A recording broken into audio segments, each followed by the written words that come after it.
ਬਾਣੀ ਜਿਸ ਦਾ ਬਹੁਤ ਵੱਡਾ ਦਾਇਰਾ ਹੈ ਤੇ ਜਦੋਂ ਅਸੀਂ ਇਹਦੀ ਗੋਦ ਵਿੱਚ ਬੈਠੀਏ ਤੇ ਸਾਨੂੰ ਵੀ ਆਪਣੀ ਸੋਚ ਦਾ ਖੁੱਲ੍ਹਾ ਦਾਇਰਾ ਕਰਕੇ ਸੁਰਤ ਨੂੰ ਖੋਲ੍ਹ ਕੇ ਜਦੋਂ ਵੀ ਕਿਤੇ ਸਬੱਬ ਬਣੇ ਗੁਰੂ ਦੀ ਗੋਦ ਵਿੱਚ ਬੈਠਣ ਦਾ ਤੇ ਸਾਨੂੰ ਅਦਬ ਸਹਿਤ ਗੁਰਾਂ ਦੀ ਗੋਦ ਵਿੱਚ ਬੜੇ ਧਿਆਨ ਨਾਲ ਬੜੇ ਸਾਵਧਾਨ ਹੋ ਕੇ ਬੈਠਣਾ ਚਾਹੀਦਾ ਹੈ।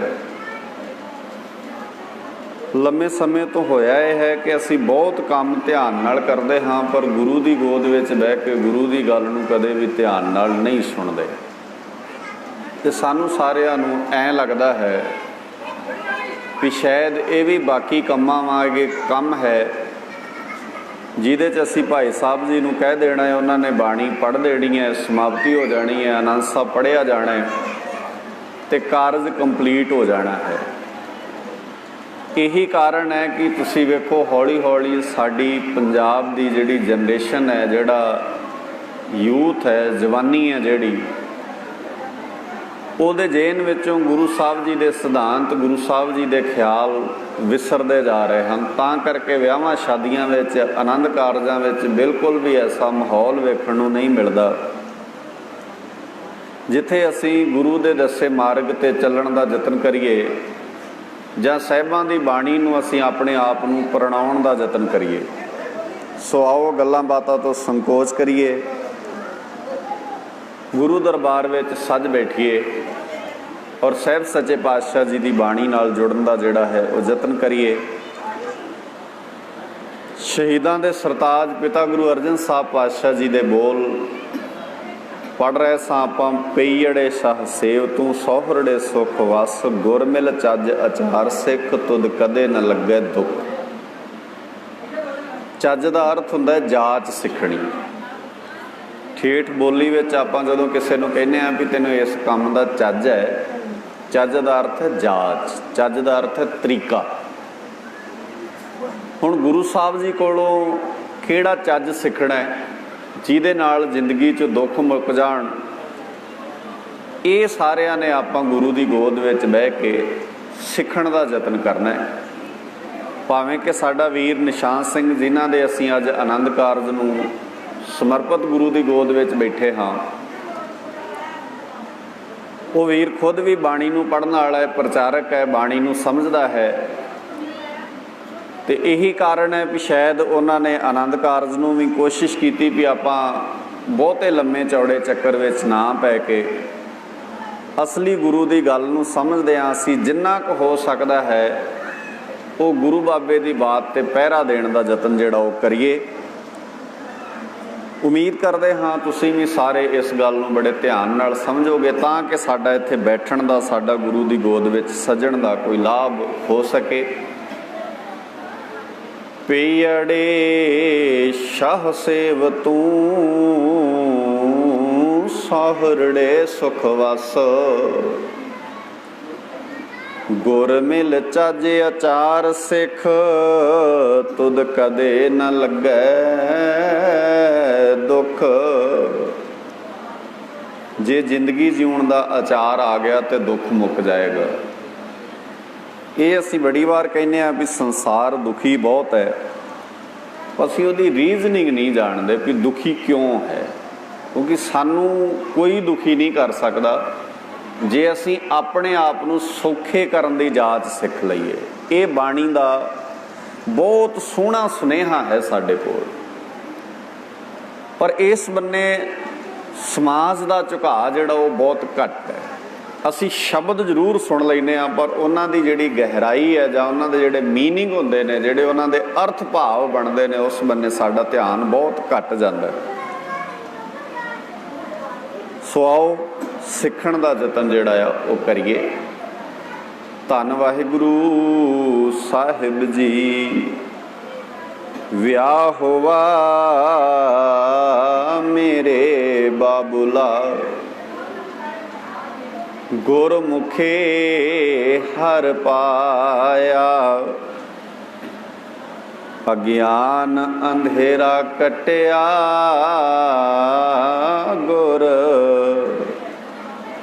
ਗਿਆਨ ਪ੍ਰਚੰਡ ਬੜਾਇਆ।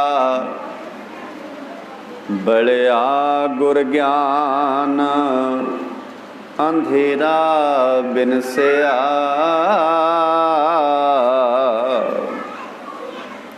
ये है तरीका गुरु दे कोल बहन दा। गुरु दे ज्ञान वाला दीवा जगे, साडे अंदरों अज्ञानता दा जिहड़ा हनेरा है वो खत्म होवे, तां जो असी मंजिल वाले बन्ने नूं वध सकीए। बलिया गुर ज्ञान अंधेरा बिनसिया, हर रतन पदार्थ लादा। हर रतन पदार्थ लादा, हउमै रोग गया दुख लाथा। आप आपै गुरमुख खादा, अकाल मूरत वर पाया अविनाशी। ना कदे मरै ना जाया, व्याह हुआ मेरे बाबुला। गुरमुखे हर पाया, व्याह हुआ मेरे बाबुला।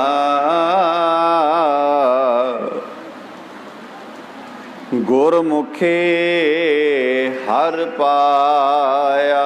दीन दुनी दे मालक खलत पलत सवार देनहार सच्चे पातशाह, तिन्हां दी पावन पवित्र गोद अंदर सज बैठे गुरु प्यार वालिओ, आओ जिथे बाणी नाल जुड़ रहे हाँ सां चंद घड़ियां बाणी दी विचार नाल जुड़दे हाँ। विचार दी आरंभता तो पहला गुरु बख्शिश सारे प्यार नाल दोहराओ, गज के आखो वाहिगुरू जी का खालसा वाहिगुरू जी की फतेह। आपां गल कर रहे सां भी गुरु कोलों ਚੱਜ ते आचार सिक्ख्या जाए। ये सिक्ख्या दा केंद्र है। गुरुद्वारे दा मतलब हुंदा जिथों सुझी मिलदी है, ते गुरु साहब जिथे होण वो हर थां गुरुद्वारा हुंदा है। इसे करके ही असी शब्द पढ़ते हाँ, जिथे बाबा पैर धरे पूजा आसन थापण सोआ। हुण इहदा मतलब ये नहीं है भी इस कमरे च पैर पै गए, ये कमरा पूजण योग हो गया। ये ठीक है, जिन्ना चिर महाराज का प्रकाश रहेगा असी सारे इस कमरे नूं सिर झुका के लंघांगे, पर जो सतगुरां दे स्वरूप चले जाणगे फिर उदां दा जिहड़ा सत्कार हो इस कमरे का नहीं होएगा, फिर आम लोग लंघ जाया करनगे इदां ही। हुण इहदा मतलब है भी गुरु साहब किहड़े थां नूं कहिंदे ने भी वो थां पूजण योग हो जाती है जिथे गुरु साहब जी दे पैर टिकदे। ये सारियां चीज़ां समझण वास्ते सानू गुरु ग्रंथ साहब जी की बाणी नूं जानना पैना। साडा सुभाव है असीं जानण लई गुरुद्वारे नहीं जांदे। माफ़ करियो मेरे शब्द शायद ये कईयां नूं चंगे नहीं लगणगे। गुरुद्वारे दा संबंध असीं रख लिया है भी शायद देग मिलण वाली थां ते लंगर छकण वाली थां। ये दो चीज़ां अहम असीं गुरुद्वारे नाल जोड़ लईआं। जिहड़ा गुरुद्वारे आउंदा है असीं कहने आ भी लंगर छक आए, जां जिहड़ा उत्थे भी सानू पुछदा वो कहंदा भी लंगर छक लिया। तुसीं वेखो इस तों अगे गल नहीं चलदी। हुण जदों असीं इहदा मतलब ये नहीं भी लंगर छकना कोई अहमियत नहीं है उहदी, मैं बिल्कुल नहीं कहना चाहुंदा। वो एक दूजे थां ते गल्लां ने भी जदों तुसीं किसी थां ते बैठे हो तो तुहाडे शरीर दी भुख मिटाउण दा साधन भी साडे कोल होना चाहीदा। वो असीं मनदे आ, सारे असीं इहनूं इदां वेखदे आ। पर गल ये सी भी गुरुद्वारा गुरु करके है और गुरु साहब जी की बाणी जिहड़ी है वो समझ विच आएगी तो असीं अपने आप नूं महान बना सकांगे, तां ही साडा जीवन जिहड़ा है उच्चा बन सकेगा। शायद हुण तुसीं थोड़ा जिहा ध्यान दिओ, जदों असीं कहने आ भी पुरातन सिख किड्डे महान हुंदे सन, की रीजन है भी वो इन्ने सिख महान सन। सिख तां सिख ही है, भावें 21वीं सदी का होवे, भावें 2020 वाला सिख होवे ते भावें वो सिख 15वीं सदी वाला होवे, सिख तां सिख ही हुंदा है। पर वो जिहड़ी महानता है ना, जिहड़ी असीं कहने आ भी उन्हां सिखां विच बहुत ज़्यादा महानता सी, वो महानता सी बाणी दी, महानता सी बाणी दी विचारधारा दी। हुण यही नगर यही पिंड ने ਇਹਨਾਂ ਪਿੰਡਾਂ ਪਰਥਾਏ ਜਾਂ ਇਹਨਾਂ ਨਗਰਾਂ ਦੇ ਵਿੱਚ ਜਦੋਂ ਕਦੀ ਬਜ਼ੁਰਗ ਪੈਦਾ ਹੋਏ, ਜਦੋਂ ਮੈਂ ਇਸ ਇਲਾਕੇ ਵਿੱਚ ਆਉਣਾ ਤਾਂ ਬਹੁਤ ਸਾਰੀਆਂ ਹਾਲਾਂਕਿ ਪੰਜਾਬ ਦਾ ਚੱਪਾ ਚੱਪਾ ਇਤਿਹਾਸ ਨਾਲ ਭਰਿਆ ਪਿਆ, ਤੁਸੀਂ ਕਿਸੇ ਪੰਜਾਬ ਦੇ ਪਿੰਡ ਚਲੇ ਜਾਓ ਤੁਹਾਨੂੰ ਕੋਈ ਨਾ ਕੋਈ ਉਹਦੇ ਨਾਲ ਇਤਿਹਾਸ ਦੀ ਲੜੀ ਜੁੜ ਜਾਏਗੀ। ਪਰ ਹਰ ਥਾਂ ਦਾ ਆਪਣਾ ਇੱਕ ਰੁਤਬਾ ਹੁੰਦਾ ਆ, ਜਾਂ ਹਰ ਥਾਂ ਤੇ ਬੰਦੇ ਆਪਣਾ ਆਪਣਾ ਇੱਕ ਕਰਮ ਜ਼ਿੰਦਗੀ ਦਾ ਕਰਦੇ ਨੇ, ਔਰ ਉਹ ਸਾਡੇ ਧਿਆਨ ਵਿੱਚ ਰਹਿਣਾ ਚਾਹੀਦਾ। ਖੈਰ ਬਹੁਤੇ ਵਿਸਥਾਰ ਵਿੱਚ ਮੈਂ ਨਹੀਂ ਜਾਣਾ ਚਾਹੁੰਦਾ। ਗੱਲ ਮੈਂ ਆਪ ਜੀ ਦੇ ਨਾਲ ਕਰ ਰਿਹਾ ਸੀ ਕਿ ਜਦੋਂ ਤੁਸੀਂ ਪੁਰਾਤਨ ਸਿੱਖਾਂ ਦੀ ਗੱਲ ਕਰਦੇ ਹੋ, ਜਦੋਂ ਅਸੀਂ ਮੌਜੂਦਾ ਦੌਰ ਦੀ ਗੱਲ ਕਰਦੇ ਹਾਂ ਤੇ ਅਸੀਂ ਕਹਿੰਦੇ ਹਾਂ ਵੀ ਉਹ ਸਿੱਖ ਬੜੇ ਚੰਗੇ ਹੁੰਦੇ ਸਨ ਤੇ ਅੱਜ ਵਾਲੇ ਸਿੱਖ ਜਿਹੜੇ ਨੇ ਉਹ ਬਹੁਤੇ ਸਿਆਣੇ ਨਹੀਂ ਰਹੇ। ਹੁਣ ਇਹਦਾ ਕਾਰਨ ਕੀ ਹੈ? ਤੁਸੀਂ ਵੇਖਿਓ, ਪੜ੍ਹਾਈ ਵੀ ਵਧੀਆ ਤੇ ਅਮੀਰੀ ਵੀ ਅਸੀਂ ਪਹਿਲਾਂ ਨਾਲੋਂ ਜ਼ਿਆਦਾ ਹੋਏ। ਘਰ ਵੀ ਸਾਡੇ ਪੱਕੇ ਨੇ ਹੁਣ, ਪਹਿਲਾਂ ਵਾਲੇ ਸਾਡੇ ਬਜ਼ੁਰਗਾਂ ਦੇ ਘਰ ਕੱਚੇ ਹੋਇਆ ਕਰਦੇ ਸਨ। ਕੱਚੇ ਘਰ, ਪੱਕਾ ਘਰ ਪਿੰਡ ਵਿੱਚ ਸੁਪਨੇ ਵਾਂਗ ਹੁੰਦਾ ਸੀ, ਸੁਪਨਾ ਹੁੰਦਾ ਸੀ ਕਿਸੇ ਦਾ ਵੀ ਕਿਸੇ ਦਾ ਘਰ ਪਿੰਡ ਵਿੱਚ ਪੱਕਾ ਵੀ ਹੋਵੇ। ਔਰ ਸਾਡੇ ਚੋਂ ਤਾਂ ਬਹੁਤਿਆਂ ਨੇ ਉਹ ਘਰ ਵੇਖੇ ਵੀ ਨਹੀਂ ਵੀ ਕਾਨਿਆਂ ਦੀਆਂ ਛੱਤਾਂ ਵਾਲੇ ਘਰ, ਸਾਡੇ ਚੋਂ ਤਾਂ ਕਈਆਂ ਨੇ ਵੇਖੇ ਵੀ ਨਹੀਂ ਹੋਣੇ ਜਿਨ੍ਹਾਂ ਛੱਤਾਂ ਵਿੱਚ ਸਾਡੇ ਬਜ਼ੁਰਗ ਰਹਿੰਦੇ ਰਹੇ। ਪਰ ਜਦੋਂ ਮੈਂ ਉਹ ਕਾਨਿਆਂ ਦੀਆਂ ਛੱਤਾਂ ਵਿੱਚ ਰਹਿਣ ਵਾਲੇ ਬਜ਼ੁਰਗਾਂ ਦਾ ਇਤਿਹਾਸ ਪੜ੍ਹਦਾ ਤੇ ਸੱਚੀ ਮੁੱਚੀ ਹੈਰਾਨਗੀ ਹੁੰਦੀ ਹੈ ਵੀ ਆਪਣੀ ਕਾਨਿਆਂ ਦੀ ਛੱਤ ਹੁੰਦੀ ਸੀ ਉਹਨਾਂ ਦੀ, ਪਰ ਉਹਨਾਂ ਦੇ ਦਿਲ ਵਿੱਚ ਐਂ ਚੱਲਦਾ ਸੀ ਵੀ ਕੋਈ ਬਿਨਾਂ ਛੱਤ ਤੋਂ ਨਾ ਸੌਂ ਜਾਏ ਕਿਤੇ। ਆਪ ਰੋਟੀ ਨਹੀਂ ਸੀ ਖਾਂਦੇ ਉਹ। ਜਦੋਂ ਸਾਡਾ ਇਤਿਹਾਸ ਗੈਰਾਂ ਨੇ ਲਿਖਿਆ ਬਹੁਤਾ, ਤੇ ਗੈਰ ਵੀ ਕਹਿੰਦੇ ਨੇ ਵੀ ਇਹਨਾਂ ਦੇ ਜਦੋਂ ਘਰ ਘਾਟ ਉਜਾੜਨ ਗਏ ਤੇ ਘਰ ਹੀ ਨਹੀਂ ਲੱਭੇ। ਹੁਣ ਤੁਸੀਂ ਘਰ ਤੇ ਉਹਦਾ ਉਜਾੜੋਗੇ ਨਾ ਜਿਹਦਾ ਹੋਏਗਾ, ਜਿਹਦਾ ਹੈ ਹੀ ਨਹੀਂ ਉਹਦਾ। ਆਮ ਇੱਕ ਗੱਲ ਹੁੰਦੀ ਹੈ ਵੀ ਜਿਹੜਾ ਬੰਦਾ ਸਮਾਜ ਨੂੰ ਬਦਲਣਾ ਚਾਹੁੰਦਾ, ਲੋਕ ਕਹਿੰਦੇ ਇਹਦਾ ਘਰ ਘਾਟ ਉਜਾੜ ਦਿਓ, ਆਪੇ ਇਹਦੇ ਜੇਨ ਵਿੱਚੋਂ ਗੱਲ ਨਿਕਲ ਜਾਏਗੀ। ਇੱਕ ਡਰ ਹੁੰਦਾ ਹੈ ਬੰਦੇ ਦੇ ਦਿਮਾਗ ਵਿੱਚ ਪਾਉਣਾ। ਸਾਡੇ ਵਿਰੋਧੀ ਇਤਿਹਾਸਕਾਰ ਲਿਖਦੇ ਨੇ, ਜਿਹੜੇ ਸਾਡੇ ਦੁਸ਼ਮਣ ਰਹੇ ਨੇ, ਜਿਹੜੇ ਸਾਡੇ ਨਾਲ ਜਿਨ੍ਹਾਂ ਦੀ 150 ਸਦੀ ਤਲਵਾਰ ਖੜਕਦੀ ਰਹੀ ਹੈ, ਜਿਹੜੇ ਇਹ ਚਾਹੁੰਦੇ ਸਨ ਵੀ ਸਿੱਖਾਂ ਦਾ ਨਾਮੋ ਨਿਸ਼ਾਨ ਮਿਟ ਜਾਣਾ ਚਾਹੀਦਾ, ਉਹ ਵੀ ਜਦੋਂ ਸਾਡੇ ਬਾਰੇ ਲਿਖਦੇ ਨੇ ਉਹ ਕਹਿੰਦੇ ਵੀ ਲੋਕ ਚਾਹੁੰਦੇ ਸੀ ਇਹਨਾਂ ਦੇ ਘਰ ਘਾਟ ਉਜਾੜ ਦਿੱਤੇ ਜਾਣ, ਪਰ ਉਜਾੜਦੇ ਤਾਂ ਜੇ ਕੁਝ ਹੁੰਦਾ ਤੇ ਇਹ ਤਾਂ ਰਹਿੰਦੇ ਘੋੜਿਆਂ ਦੀਆਂ ਕਾਠੀਆਂ ਤੇ ਸਨ। ਤੇ ਕਈ ਵਾਰ ਦੂਜਾ ਸਾਧਨ ਹੁੰਦਾ ਹੈ ਵੀ ਅਗਲਾ ਬੰਦਾ ਸੋਚਦਾ ਹੈ ਵੀ ਇਹਨਾਂ ਦੀ ਖਾਣ ਪੀਣ ਦੀਆਂ ਵਸਤੂਆਂ ਬੰਦ ਕਰ ਦਿਓ, ਆਪੇ ਅਕਲ ਆ ਜਾਏਗੀ। ਅੱਜ ਕੋਈ ਬੰਦਾ ਸਿਆਣੀ ਗੱਲ ਕਰੇ ਨਾ ਤੇ ਬਹੁਤ ਸਾਧਨ ਵਰਤ ਕੇ ਅਗਲੇ ਕਹਿੰਦੇ ਇਹਨਾਂ ਨੂੰ ਘਰ ਘਾਟ ਉਜਾੜੋ, ਜਾਂ ਇਹਨਾਂ ਦੀ ਰੋਜ਼ ਦੀ ਖੁਰਾਕ ਬੰਦ ਕਰ ਦਿਓ, ਤਨਖਾਹ ਬੰਦ ਕਰ ਦਿਓ, ਸੈਲਰੀ ਬੰਦ ਕਰ ਦਿਓ, ਖਾਣਾ ਪੀਣਾ ਬੰਦ ਕਰ ਦਿਓ, ਆਪੇ ਅਕਲ ਆ ਜਾਣੀ ਹੈ। ਇਹ ਹੱਥ ਜੋੜ ਕੇ ਤੁਹਾਡੇ ਪੈਰਾਂ 'ਚ ਡਿੱਗਣਗੇ ਆਣ ਕੇ। ਹੁਣ ਉਸ ਵੇਲੇ ਵੀ ਇਦਾਂ ਹੀ ਹੁੰਦਾ ਸੀ। ਉਹ ਅਗਲੇ ਕਹਿੰਦੇ ਸੀ ਵੀ ਜੇ ਇਹਨਾਂ ਦੇ ਸਿੱਖਾਂ ਦੇ ਇਤਿਹਾਸ ਦੀ ਗੱਲ ਕਰਨੀ ਹੈ, ਬੰਦਾ ਸਿੰਘ ਬਹਾਦਰ ਦੇ ਇਤਿਹਾਸ ਦੀ ਤੁਸੀਂ ਗੱਲ ਕਰ ਲਓ, ਤੁਸੀਂ ਵੱਡੇ ਘੱਲੂਘਾਰੇ ਦੀ ਗੱਲ ਕਰ ਲਓ, ਛੋਟੇ ਘੱਲੂਘਾਰੇ ਦੀ ਗੱਲ ਕਰ ਲਓ, ਤੁਸੀਂ ਕਿਸੇ ਵੀ ਇਤਿਹਾਸ ਦੇ ਚੈਪਟਰ ਨੂੰ, ਕਿਸੇ ਵੀ ਇਤਿਹਾਸ ਦੇ ਪੱਖ ਨੂੰ ਖੋਲ ਕੇ ਵੇਖੋ ਤੇ ਤੁਹਾਨੂੰ ਐਂ ਲੱਗੇਗਾ ਉਹ ਕਹਿੰਦੇ ਨੇ ਉਜਾੜੋਗੇ ਕੀ ਇਹਨਾਂ ਦਾ। ਕਹਿੰਦੇ ਖੁਰਾਕ ਬੰਦ ਕਰ ਦਿਓ, ਇਹਨਾਂ ਦਾ ਖਾਣਾ ਪੀਣਾ ਬੰਦ ਕਰ ਦਿਓ। ਕਹਿੰਦੇ ਕੀ ਬੰਦ ਕਰੋਗੇ? ਛੋਲਿਆਂ ਦੀ ਮੁੱਠ ਖਾਂਦੇ ਨੇ ਤੇ ਉਹਨੂੰ ਹੀ ਬਦਾਮ ਕਹਿੰਦੇ ਨੇ। ਪਹਿਲੀ ਵਾਰ ਇਤਿਹਾਸ ਵਿੱਚ ਹੋਇਆ ਸੀ ਲੋਕ ਬਦਾਮਾਂ ਨੂੰ ਵੀ ਬਦਾਮ ਨਹੀਂ ਕਹਿੰਦੇ, ਇਹ ਛੋਲਿਆਂ ਨੂੰ ਬਦਾਮ ਕਹਿੰਦੇ ਸਨ। ਅੱਜ ਲੋਕ ਚੰਗੀ ਭਲੀ ਖੁਰਾਕ ਘਰ ਵਿੱਚ ਖਾਂਦੇ ਹੁੰਦੇ ਨੇ। ਤੁਸੀਂ ਕਿਸੇ ਨਾਲ ਗੱਲ ਕਰਕੇ ਵੇਖ ਲਓ, ਵਧੀਆ, ਹਰ ਬੰਦਾ ਹੀ ਲਗਭਗ ਵਧੀਆ ਰੋਟੀ ਖਾਂਦਾ, ਪਰ ਤੁਸੀਂ ਕਿਸੇ ਨਾਲ ਗੱਲ ਕਰਕੇ ਵੇਖੋ ਲੈ ਕਹੇਗਾ ਵੀ ਬਸ ਪੁੱਛੋ ਕੁਛ ਨਾ, ਵੀ ਸਾਡਾ ਤਾਂ ਸਾਰਾ ਕੁਝ ਐਂ ਲੱਗਦਾ ਵੀ ਜਿਵੇਂ ਬੇੜਾ ਹੀ ਗਰਕ ਗਿਆ ਹੋਵੇ। ਇਹ ਹੈ ਸਾਡੇ ਅੰਦਰ ਜਿਹੜੀ ਚੜ੍ਹਦੀ ਕਲਾ ਵਾਲੀ ਭਾਵਨਾ ਹੋਣੀ ਚਾਹੀਦੀ ਸੀ। ਅਸੀਂ ਹੌਲੀ ਹੌਲੀ ਥੱਲੇ ਨੂੰ ਆ ਗਏ ਆ। ਇਹ ਜਾਚ ਬਾਬੇ ਦੀ ਬਾਣੀ ਸਿਖਾਉਂਦੀ ਹੈ ਵੀ ਅਸੀਂ ਚੜ੍ਹਦੀ ਕਲਾ ਵਿੱਚ ਕਿਵੇਂ ਰਹਿ ਸਕਦੇ ਹਾਂ, ਅਸੀਂ ਹਮੇਸ਼ਾ ਖਿੜੇ ਖਿੜੇ ਕਿਵੇਂ ਰਹਿ ਸਕਦੇ ਹਾਂ, ਸਾਡੇ ਚਿਹਰਿਆਂ ਤੇ ਹਮੇਸ਼ਾ ਰੌਣਕ ਕਿਵੇਂ ਰਹਿ ਸਕਦੀ ਹੈ। ਹੁਣ ਜਦੋਂ ਇਹ ਜਾਚ ਬਾਬੇ ਦੀ ਬਾਣੀ ਵਿੱਚੋਂ ਸਿੱਖੀ ਜਾਏਗੀ, ਇਸ ਜਾਚ ਨੂੰ ਅਸੀਂ ਸਿੱਖਾਂਗੇ, ਫਿਰ ਸਾਡੀ ਜ਼ਿੰਦਗੀ 'ਚ ਦੁੱਖ ਨਹੀਂ ਆਏਗਾ। ਗੱਲ ਆਪਾਂ ਕਰਦੇ ਸੀ ਵੀ ਪੁਰਾਤਨ ਸਿੱਖਾਂ ਤੇ ਮੌਜੂਦਾ ਸਿੱਖਾਂ ਵਿੱਚ ਫਰਕ ਇਹ ਕਿਵੇਂ ਪੈ ਗਿਆ। ਫਰਕ ਇਵੇਂ ਪਿਆ, ਅਸੀਂ ਸਹੂਲਤਾਂ ਨੂੰ ਜ਼ਿੰਦਗੀ ਕਹਿੰਦੇ ਆ, ਸਾਡੇ ਪੁਰਾਤਨ ਬਜ਼ੁਰਗ ਜਿਹੜੇ ਸਨ ਉਹ ਸਹੂਲਤਾਂ ਨੂੰ ਜ਼ਿੰਦਗੀ ਨਹੀਂ ਸੀ ਕਹਿੰਦੇ, ਉਹ ਸਚਿਆਰਪੁਣੇ ਨੂੰ ਜ਼ਿੰਦਗੀ ਕਹਿੰਦੇ ਸੀ। ਫਰਕ ਹੈ ਬਹੁਤ ਵੱਡਾ। ਇੱਕ ਬੰਦਾ ਕਹਿੰਦਾ ਮੈਂ ਸਚਿਆਰ ਹੋਣਾ ਚਾਹੀਦਾ, ਬੇਸ਼ੱਕ ਮੇਰੇ ਪੱਲੇ ਕੁਝ ਵੀ ਨਾ ਰਵੇ, ਮੈਂ ਸੱਚਾ ਰਹਿਣਾ ਚਾਹੀਦਾ, ਮੈਂ ਨਾ ਝੂਠ ਬੋਲ ਸਕਦਾ, ਨਾ ਮੈਂ ਝੂਠੇ ਨਾਲ ਖੜ ਸਕਦਾ, ਨਾ ਮੈਂ ਝੂਠੇ ਦੀ ਹਿਮਾਇਤ ਕਰ ਸਕਦਾ, ਮੇਰੇ ਤੋਂ ਐ ਨਹੀਂ ਹੋਣਾ। ਇੱਕ ਬੰਦਾ ਕਹਿੰਦਾ ਮੈਂ ਸਾਰਾ ਕੁਝ ਹੀ ਦਾਅ ਤੇ ਲਾ ਦੂੰ, ਜਿਹਦੇ ਮਰਜ਼ੀ ਵਿਰੋਧ 'ਚ ਭੁਗਤਾ ਲਓ ਮੈਨੂੰ, ਪਰ ਮੈਨੂੰ ਸਹੂਲਤਾਂ ਮਿਲਣੀਆਂ ਚਾਹੀਦੀਆਂ ਨੇ। ਧਿਆਨ ਰੱਖਿਓ, ਜਿਹੜਾ ਬੰਦਾ ਸਹੂਲਤਾਂ ਲਈ ਆਪਣੇ ਆਪ ਨੂੰ ਦਾਅ ਤੇ ਲਾਏਗਾ ਉਹ ਸਾਰੀ ਜ਼ਿੰਦਗੀ ਸੌਖਾ ਨਹੀਂ ਹੋਏਗਾ। ਉਹਨੂੰ ਕੋਈ ਬੰਦਾ ਸੌਖਿਆ ਨਹੀਂ ਕਰ ਸਕਦਾ। ਤੇ ਜਿਹੜਾ ਬੰਦਾ ਇਹ ਕਹਿੰਦਾ ਵੀ ਮੈਨੂੰ ਜਿੰਨਾ ਮਰਜ਼ੀ ਦੁੱਖ ਦੇ ਲਓ, ਮੈਂ ਕਿਸੇ ਦੇ ਇਸ਼ਾਰੇ ਤੇ ਨਹੀਂ ਚੱਲਣਾ, ਉਹਨੂੰ ਦੁਨੀਆ ਦੀ ਕੋਈ ਤਾਕਤ ਕਦੀ ਦੁਖੀ ਨਹੀਂ ਕਰ ਸਕਦੀ। ਇਹ ਸਿੰਪਲ ਨੁਕਤਾ ਹੈ ਜ਼ਿੰਦਗੀ ਜਿਉਣ ਦਾ, ਜਿਹੜਾ ਬਾਬੇ ਦੀ ਬਾਣੀ ਤੋਂ ਸਿੱਖਣਾ ਸੀ ਆਪਾਂ। ਤਾਂ ਹੀ ਤੇ ਅਸੀਂ ਰੋਜ਼ਾਨਾ ਸਵੇਰੇ ਪਿੰਡਾਂ ਦੇ ਹਰ ਗੁਰਦੁਆਰੇ ਵਿੱਚ ਇਹ ਦੁਹਾਈ ਦੇ ਕੇ ਬਾਬੇ ਨਾਨਕ ਜੀ ਦਾ ਵਾਕ ਪੜ੍ਹਦੇ ਆ ਨਾ, ਕਿਵੇਂ ਸਚਿਆਰਾ ਹੋਈ ਹੈ, ਕਿਵੇਂ ਕੂੜਾ ਟੁੱਟੈ ਪਾਲ। ਪਰ ਇਹਦਾ ਮਤਲਬ ਪਤਾ ਕੀ ਕੱਢਿਆ ਅਸੀਂ? ਭਾਈ ਦੀ ਜ਼ਿੰਮੇਵਾਰੀ ਹੈ ਜੀ ਸਵੇਰੇ ਉੱਠ ਕੇ ਜਪਜੀ ਦਾ ਪਾਠ ਕਰੇ, ਬਸ ਇੰਨਾ ਆ। ਭਾਈ ਨਾ ਕਰੇ ਇੱਕ ਦਿਨ ਪਾਠ ਤੇ ਪਿੰਡ 'ਚ ਰੌਲਾ ਪੈ ਜਾਂਦਾ।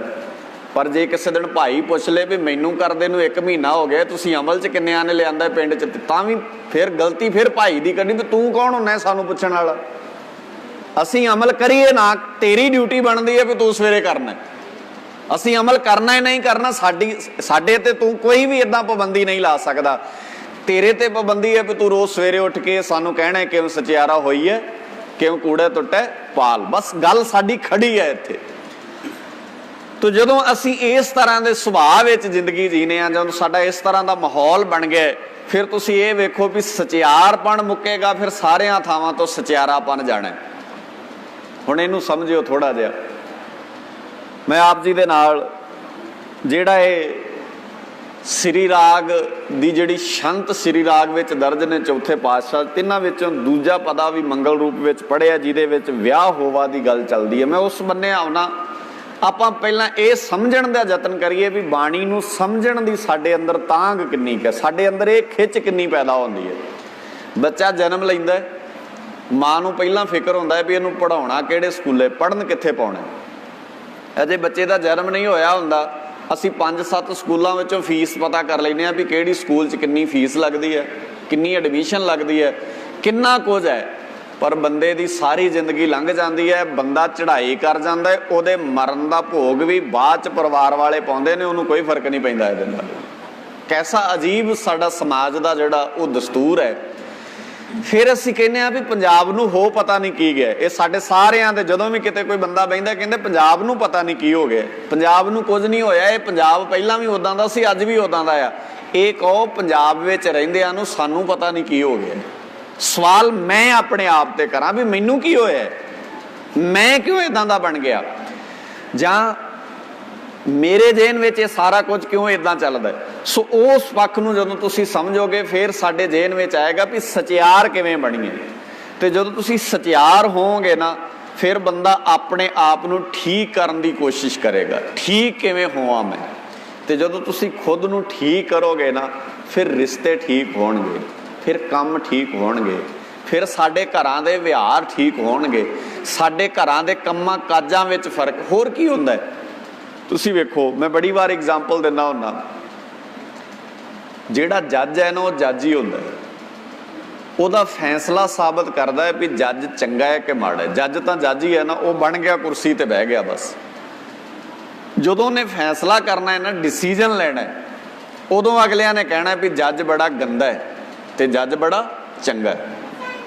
ਜੱਜ ਜੱਜ ਹੀ ਹੈ, ਜੱਜ ਨੂੰ ਨਹੀਂ ਕੋਈ ਵੀ, ਉਹਦਾ ਫੈਸਲਾ ਹੈ ਜਿਹੜਾ, ਉਹਦਾ ਜਿਹੜਾ ਡਿਸੀਜਨ ਹੈ, ਉਹ ਦੱਸੇਗਾ ਵੀ ਉਹਦਾ ਇੱਦਾਂ ਹੀ। ਅਸੀਂ ਬੰਦੇ ਤਾਂ ਬਣ ਗਏ, ਪਰ ਸਾਡੇ ਫੈਸਲੇ ਦੱਸਣਗੇ ਅਸੀਂ ਬੰਦੇ ਚੰਗੇ ਕਿੰਨੇ ਕਾਂ ਤੇ ਬੰਦੇ ਗੰਦੇ ਕਿੰਨੇ। ਹੁਣ ਕੀ ਹੁੰਦਾ ਹੈ, ਬੰਦਾ ਕਹਿ ਰਿਹਾ ਆਪਣੇ ਆਪ ਨੂੰ, ਪਰ ਫੈਸਲੇ ਬੜੇ ਘਟੀਆ ਨੇ ਉਹਦੇ ਕੰਮ ਬੜੇ ਲੋ ਲੈਵਲ ਦੇ ਨੇ। ਹਰ ਵੇਲੇ ਸਾਡੇ ਅੱਜ 90% ਪੰਜਾਬੀਆਂ ਦੇ ਦਿਮਾਗ ਵਿੱਚ ਪਤਾ ਕੀ ਚੱਲਦਾ, 90% ਅਸੀਂ ਪੰਜਾਬੀ ਲੋਕ ਇੱਦਾਂ ਸੋਚਦੇ ਆ ਵੀ ਮੈਂ ਜਦੋਂ ਵੀ ਗੱਲ ਕਰਾਂ ਤੇ ਕਿਸੇ ਦੀ ਮਾੜੀ ਹੀ ਕਰਾਂ। ਸਾਡੇ ਸੁਭਾਅ 'ਚ ਇੱਦਾਂ ਸਾਰੇ। ਤੁਸੀਂ ਕਿਸੇ ਲਾਗੇ ਬਹਿ ਜਾਓ, ਤੁਸੀਂ ਕਿਸੇ ਦੀ ਤਾਰੀਫ ਨਹੀਂ ਕਰ ਸਕਦੇ, ਤੁਹਾਡੇ ਮੂੰਹੋਂ ਤਾਰੀਫ ਨਹੀਂ ਨਿਕਲਦੀ ਕਿਸੇ ਦੀ। ਤੁਹਾਨੂੰ ਕੋਈ ਆਣ ਕੇ ਪੁੱਛ ਲੈ ਇੱਦਾਂ ਤੁਹਾਡੇ ਲਾਗੇ ਬਹਿ ਕੇ ਵੀ ਆ ਤੁਹਾਡੇ ਗੁਆਂਢ 'ਚ ਘਰ ਹੈ, ਵੀ ਇਹ ਕਿੱਦਾਂ ਦੇ ਬੰਦੇ ਨੇ, ਤੇ ਆਪਾਂ ਕਵਾਂਗੇ ਵੀ ਬਹੁਤ ਕਮਾਲ ਦੇ ਬੰਦੇ ਨਾ, ਭਾਵੇਂ ਹੋਣ ਵੀ ਨਾ ਕਮਾਲ ਦੇ, ਆਪਾਂ ਕਹਿਣਾ ਨਾ ਇਹ ਤਾਂ ਬਹੁਤ ਨੀਚ ਬੰਦੇ ਨੇ। ਹੁਣ ਤੁਸੀਂ ਅੰਦਾਜ਼ਾ ਲਾਓ, ਜੇ ਤੁਸੀਂ ਇੱਦਾਂ ਕਹਿੰਦੇ ਹੋ ਤੇ ਜੇ ਤੁਹਾਡੇ ਬਾਰੇ ਕੋਈ ਹੋਰ ਜਾ ਕੇ ਪੁੱਛੇਗਾ ਤੇ ਉਹਨੇ ਵੀ ਐਂ ਕਹਿਣਾ। ਸੋ ਸਾਡੇ ਇਸ ਸੁਭਾਅ ਵਿੱਚ ਆ ਗਈ ਗੱਲ। ਇਸ ਲਈ ਅਸੀਂ ਕਦੇ ਵੀ ਇੱਕ ਤਾਂ ਚੰਗਾ ਸੁਣਨ ਦੀ ਹਿੰਮਤ ਨਹੀਂ ਰੱਖਦੇ ਤੇ ਦੂਜਾ ਚੰਗਾ ਕਹਿਣ ਦੀ ਹਿੰਮਤ ਨਹੀਂ ਰੱਖਦੇ ਹੁੰਦੇ। ਸੱਚ ਸੁਣਨਾ ਵੀ ਬਹੁਤ ਔਖਾ ਹੈ ਤੇ ਸੱਚ ਸੁਣਾਉਣਾ ਵੀ ਬਹੁਤ ਔਖਾ ਹੈ। ਦੋਵੇਂ ਚੀਜ਼ਾਂ ਹੀ ਬਹੁਤ ਔਖੀਆਂ ਨੇ। ਇਸ ਕਰਕੇ ਦੁਨੀਆ ਝੂਠਿਆਂ ਦੀ ਹੋ ਗਈ ਹੈ। ਤਾਂ ਹੀ ਬੰਦਾ ਮੂੰਹ ਤੇ ਹੋਰ ਤਰ੍ਹਾਂ ਦਾ ਹੈ ਤੇ ਪਿੱਠ ਪਿੱਛੇ ਹੋਰ ਤਾਂ ਜਿਹੜੇ ਬੰਦੇ ਸਾਹਮਣੇ ਤੁਹਾਡੇ ਬੜੇ ਚੰਗੇ ਹੁੰਦੇ ਨੇ ਨਾ, ਉਹ ਜ਼ਰੂਰੀ ਨਹੀਂ ਪਿੱਠ ਪਿੱਛੇ ਵੀ ਤੁਹਾਡੇ ਲਈ ਚੰਗੇ ਹੀ ਹੋਣ, ਉਹ ਪਿੱਠ ਪਿੱਛੇ ਹੋਰ ਤਰ੍ਹਾਂ ਦੇ ਹੁੰਦੇ ਨੇ।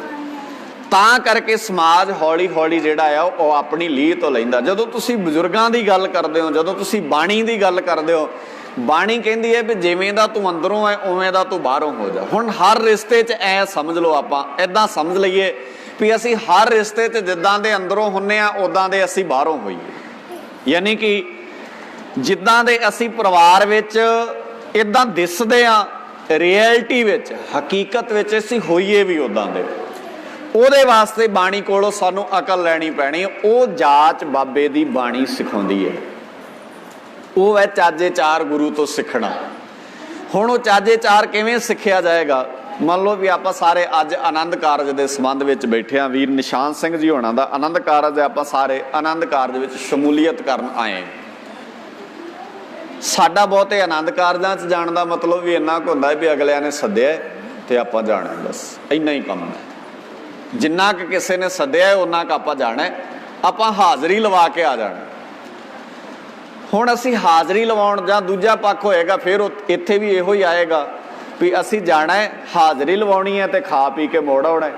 ਇਹਦੇ ਤੋਂ ਵੱਧ ਸਾਡਾ ਕੋਈ ਰਿਸ਼ਤਾ ਜਾਂ ਕੋਈ ਵੀ ਜ਼ਿੰਮੇਵਾਰੀ ਨਹੀਂ ਬਣਦੀ ਵੀ ਅਸੀਂ ਉੱਥੇ ਬਹਿ ਕੇ ਆਪਣਾ ਰੋਲ ਕਿਸ ਤਰ੍ਹਾਂ ਦਾ ਪਲੇ ਕਰਨਾ। ਅਸੀਂ ਸਿੱਖਣਾ ਸਿਖਾਉਣਾ ਕੀ ਹੈ, ਜਾਂ ਅਸੀਂ ਕੋਈ ਚੰਗੀ ਸਿੱਖਿਆ ਵਾਲੀ ਗੱਲ ਜਿਹੜੀ ਹੈ ਉਹ ਬੱਚੇ ਤੇ ਬੱਚੀ ਦੇ ਕੰਨ ਵਿੱਚ ਪਾ ਕੇ ਆਉਣੀ ਹੈ। ਇਸ ਬੰਨੇ ਨੂੰ ਸਾਡਾ ਸਮਾਜ ਜਿਹੜਾ ਉਹ ਬਿਲਕੁਲ ਵੀ ਧਿਆਨ ਜਿਹੜਾ ਉਹ ਨਹੀਂ ਦਿੰਦਾ। ਤਾਂ ਕਰਕੇ ਰੁਝਾਨ ਇੰਨਾ ਕੁ ਬਣ ਗਿਆ, ਵਿਆਹਾਂ ਦਾ ਮਤਲਬ ਵੀ ਖਾਣਾ, ਗੁਰਦੁਆਰੇ ਦਾ ਮਤਲਬ ਵੀ ਖਾਣਾ ਪੀਣਾ। ਮਤਲਬ ਜਿੱਥੇ ਵੀ ਜਾਓ ਸਾਡੇ ਦਿਮਾਗ 'ਚ ਇੱਕੋ ਹੀ ਗੱਲ ਹੈ ਵੀ ਖਾਣਾ ਪੀਣਾ ਹੈ ਤੇ ਮੋੜ ਆਉਣਾ। ਹੁਣ ਜੀਵਨ ਸ਼ੈਲੀ ਕਿੱਥੋਂ ਸਮਝ ਲੱਗੇਗੀ ਜਦੋਂ ਬੰਦਾ ਸੋਚਦਾ ਐ ਹੈ, ਜਦੋਂ ਬੰਦੇ ਦੇ ਜੀਨ ਵਿੱਚ ਗੱਲਾਂ ਐ ਚੱਲਦੀਆਂ ਨੇ। ਹੁਣ ਜਦੋਂ ਆਨੰਦ ਕਾਰਜ ਦੀ ਗੱਲ ਤੁਸੀਂ ਗੁਰੂ ਦੀ ਗੋਦ ਵਿੱਚ ਉਹ ਸਮਝਣੀ ਹੈ। ਪਹਿਲੀ ਗੱਲ ਤੇ ਚਾਰ ਲਾਵਾਂ ਬਾਰੇ ਅਸੀਂ ਧਿਆਨ ਨਾਲ ਸਮਝੀਏ ਵੀ ਚਾਰ ਲਾਵਾਂ 'ਚ ਗੁਰੂ ਸਾਹਿਬ ਜੀ ਸਾਨੂੰ ਕੀ ਕਹਿਣਾ ਚਾਹੁੰਦੇ ਆ। ਜਿੱਥੇ ਬੱਚਾ ਤੇ ਬੱਚੀ ਸਮਝੇ, ਉੱਥੇ ਬਾਕੀ ਜਿਹੜੇ ਰਿਸ਼ਤੇਦਾਰ ਨੇ ਉਹ ਵੀ ਧਿਆਨ ਨਾਲ ਵੀ ਇਹ ਲਾਵਾਂ ਦਾ ਮਤਲਬ ਕੀ ਹੈ, ਇਹ ਕਿਉਂ ਬੱਚਾ ਤੇ ਬੱਚੀ ਪਰਿਕਰਮਾ ਕਰਦੇ ਨੇ ਗੁਰੂ ਦੇ ਘੇਰੇ ਘੇਰੇ, ਕੀ ਪੜ੍ਹਿਆ ਜਾਂਦਾ ਹੈ, ਕੀ ਇਹਦੇ ਵਿੱਚ ਕਿਹਾ ਜਾ ਰਿਹਾ ਹੈ, ਜਾਂ ਇਹ ਕਿਉਂ ਪੜ੍ਹਿਆ ਜਾ ਰਿਹਾ, ਇਹ ਕਿਹਾ ਕਿਉਂ ਜਾ ਰਿਹਾ, ਇਹਦੇ ਅਰਥ ਭਾਵ ਕੀ ਬਣਦੇ ਨੇ, ਇਹਨੂੰ ਅਸੀਂ ਆਪਣੀ ਜ਼ਿੰਦਗੀ 'ਚ ਲਾਗੂ ਕਿਵੇਂ ਕਰਨਾ ਹੈ, ਇਹ ਧਿਆਨ ਨਹੀਂ ਦਿੰਦੇ। ਅਸੀਂ ਕਦੀ ਵੀ ਗੌਰ ਨਹੀਂ ਕਰਦੇ। ਮੈਂ ਤਾਂ ਕਈ ਵਾਰ ਬੇਨਤੀ ਕਰਦਾ ਹੁੰਦਾ, ਆਨੰਦ ਕਾਰਜਾਂ 'ਚ ਨਾ ਭਾਈ ਸਾਹਿਬ ਜੀ ਨੂੰ ਪਹਿਲਾਂ ਹੀ ਆਣ ਕੇ ਕਹਿ ਦਿੰਦੇ ਬੰਦੇ ਵੀ ਜਦੋਂ ਨਾਨਕ ਪਦ ਆਇਆ ਨਾ ਉਦੋਂ ਇਸ਼ਾਰਾ ਕਰ ਦਿਓ ਮਾੜਾ ਜਿਹਾ। ਹੁਣ ਤੁਸੀਂ ਅੰਦਾਜ਼ਾ ਲਾਓ ਵੀ 20 ਸਾਲ ਬਾਅਦ ਬੰਦੇ ਦਾ 18 ਸਾਲਾਂ ਬਾਅਦ ਆਨੰਦ ਕਾਰਜ ਹੋਣਾ ਹੈ, ਤੇ ਜਿਹਨੂੰ ਇਹ ਵੀ ਨਹੀਂ ਪਤਾ ਵੀ ਮੈਂ ਉੱਠ ਕੇ ਤੁਰਨਾ ਕਦੋਂ ਹੈ। ਹੁਣ ਉਹਦੇ ਤੋਂ ਅਸੀਂ ਇਹ ਉਮੀਦ ਕਰ ਰਹੇ ਹਾਂ ਵੀ ਇਹ ਬਾਕੀ ਬਹੁਤ ਸਿਆਣਾ ਹੋਏਗਾ, ਵੀ ਉਹ ਘੱਟੋ ਘੱਟ ਇੰਨਾ ਕੁ ਤਾਂ ਸਮਝੇ ਵੀ ਲਾਂ ਜਿਹੜੀ ਪੜ੍ਹੀ ਜਾਣੀ ਹੈ ਤੇ ਉਹ ਚਾਰ ਲਾਵਾਂ ਦਾ ਪਾਠ ਹੋਣਾ ਹੈ। ਜਦੋਂ ਅਖੀਰਲੀ ਲਾਂ ਪੜ੍ਹੀ ਜਾਣੀ ਹੈ, ਜਦੋਂ ਨਾਨਕ ਪਦ ਆਉਣਾ ਹੈ, ਉਦੋਂ ਮੈਂ ਗੁਰੂ ਸਾਹਿਬ ਜੀ ਨੂੰ ਪਰਿਕਰਮਾ ਕਰਨੀ ਹੈ ਨਮਸਕਾਰ ਕਰਕੇ। ਤੇ ਉਹਦਾ ਚਾਰ ਲਾਵਾਂ ਦਾ ਵੀ ਮੀਨਿੰਗ ਹੈ ਬੜਾ ਪਿਆਰਾ।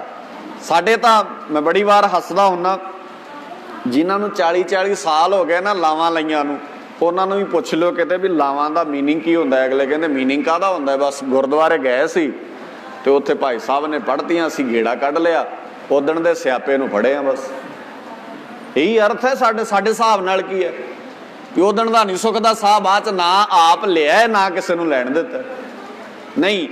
ਹੁਣ ਉਹ ਗੱਲ ਕਿੱਡੀ ਪਿਆਰੀ ਉੱਥੇ ਚੱਲਦੀ ਹੈ। ਪਹਿਲੀ ਲਾਮ ਦਾ ਮਤਲਬ ਇਹ ਹੈ ਵੀ ਪ੍ਰਵਿਰਤ ਹੋਣਾ। ਸ਼ਬਦ ਵਰਤਿਆ ਉੱਥੇ ਸੱਚੇ ਪਾਤਸ਼ਾਹ ਜੀ ਨੇ, ਹਰ ਪਹਿਲੀ ਲਾਮ ਪ੍ਰਵਿਰਤੀ ਕਰਮ। ਹੁਣ ਸਾਨੂੰ ਥੋੜ੍ਹੀ ਪਤਾ ਵੀ ਪ੍ਰਵਿਰਤ ਹੋਣਾ ਕੀ ਹੁੰਦਾ ਹੈ, ਪ੍ਰਵਿਰਤੀ ਕਿਹਨੂੰ ਕਹਿੰਦੇ ਨੇ, ਪ੍ਰਵਿਰਤ ਕਰਮ ਕਿਹੜਾ ਹੁੰਦਾ ਹੈ। ਪ੍ਰਵਿਰਤ ਕਰਮ ਦਾ ਅਰਥ ਹੁੰਦਾ ਹੈ ਅਸੀਂ ਇੱਕ ਦੂਜੇ ਨਾਲ ਐ ਰੀਝ ਨਾਲ ਰਿਸ਼ਤਾ ਨਿਭਾਉਣਾ ਹੈ, ਬਦਲਣਾ, ਚੇਂਜ ਹੋਣਾ।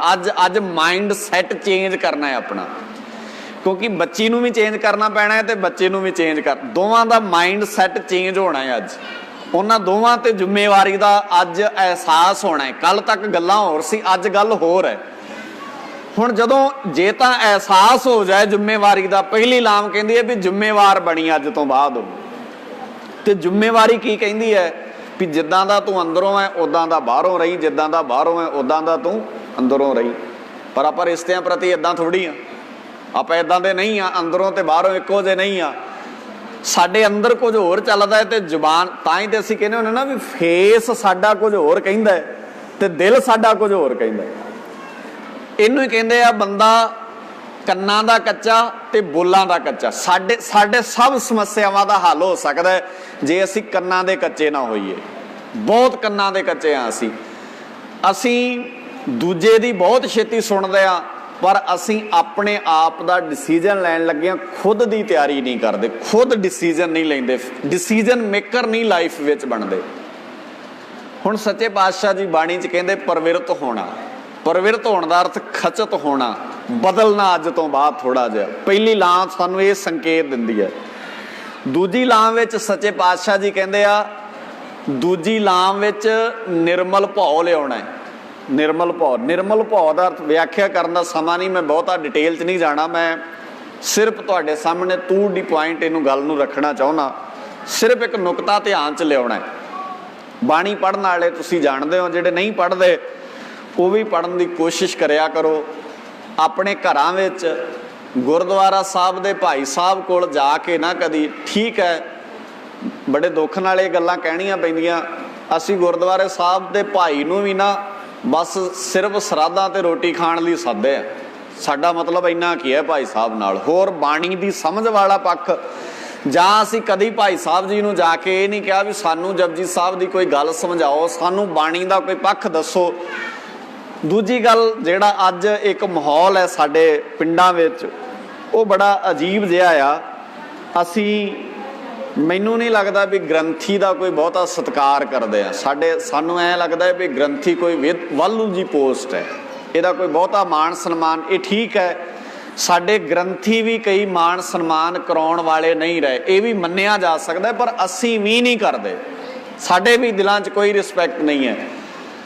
ਅਸੀਂ ਉਹ ਸਾਰਾ ਕੁਝ ਖਤਮ ਕਦੋਂ ਹੁੰਦਾ ਆ, ਜਦੋਂ ਅਸੀਂ ਇਹਨਾਂ ਸਾਰੀਆਂ ਚੀਜ਼ਾਂ ਨੂੰ ਸਮਝਣ ਸਮਝਾਉਣ ਵਿੱਚ ਦਿਲਚਸਪੀ ਨਹੀਂ ਵਿਖਾਉਂਦੇ, ਸਾਡਾ ਇੰਟਰਸਟ ਨਹੀਂ ਬਣਦਾ, ਸਾਡਾ ਕਰੇਜ਼ ਨਹੀਂ ਬਣਦਾ।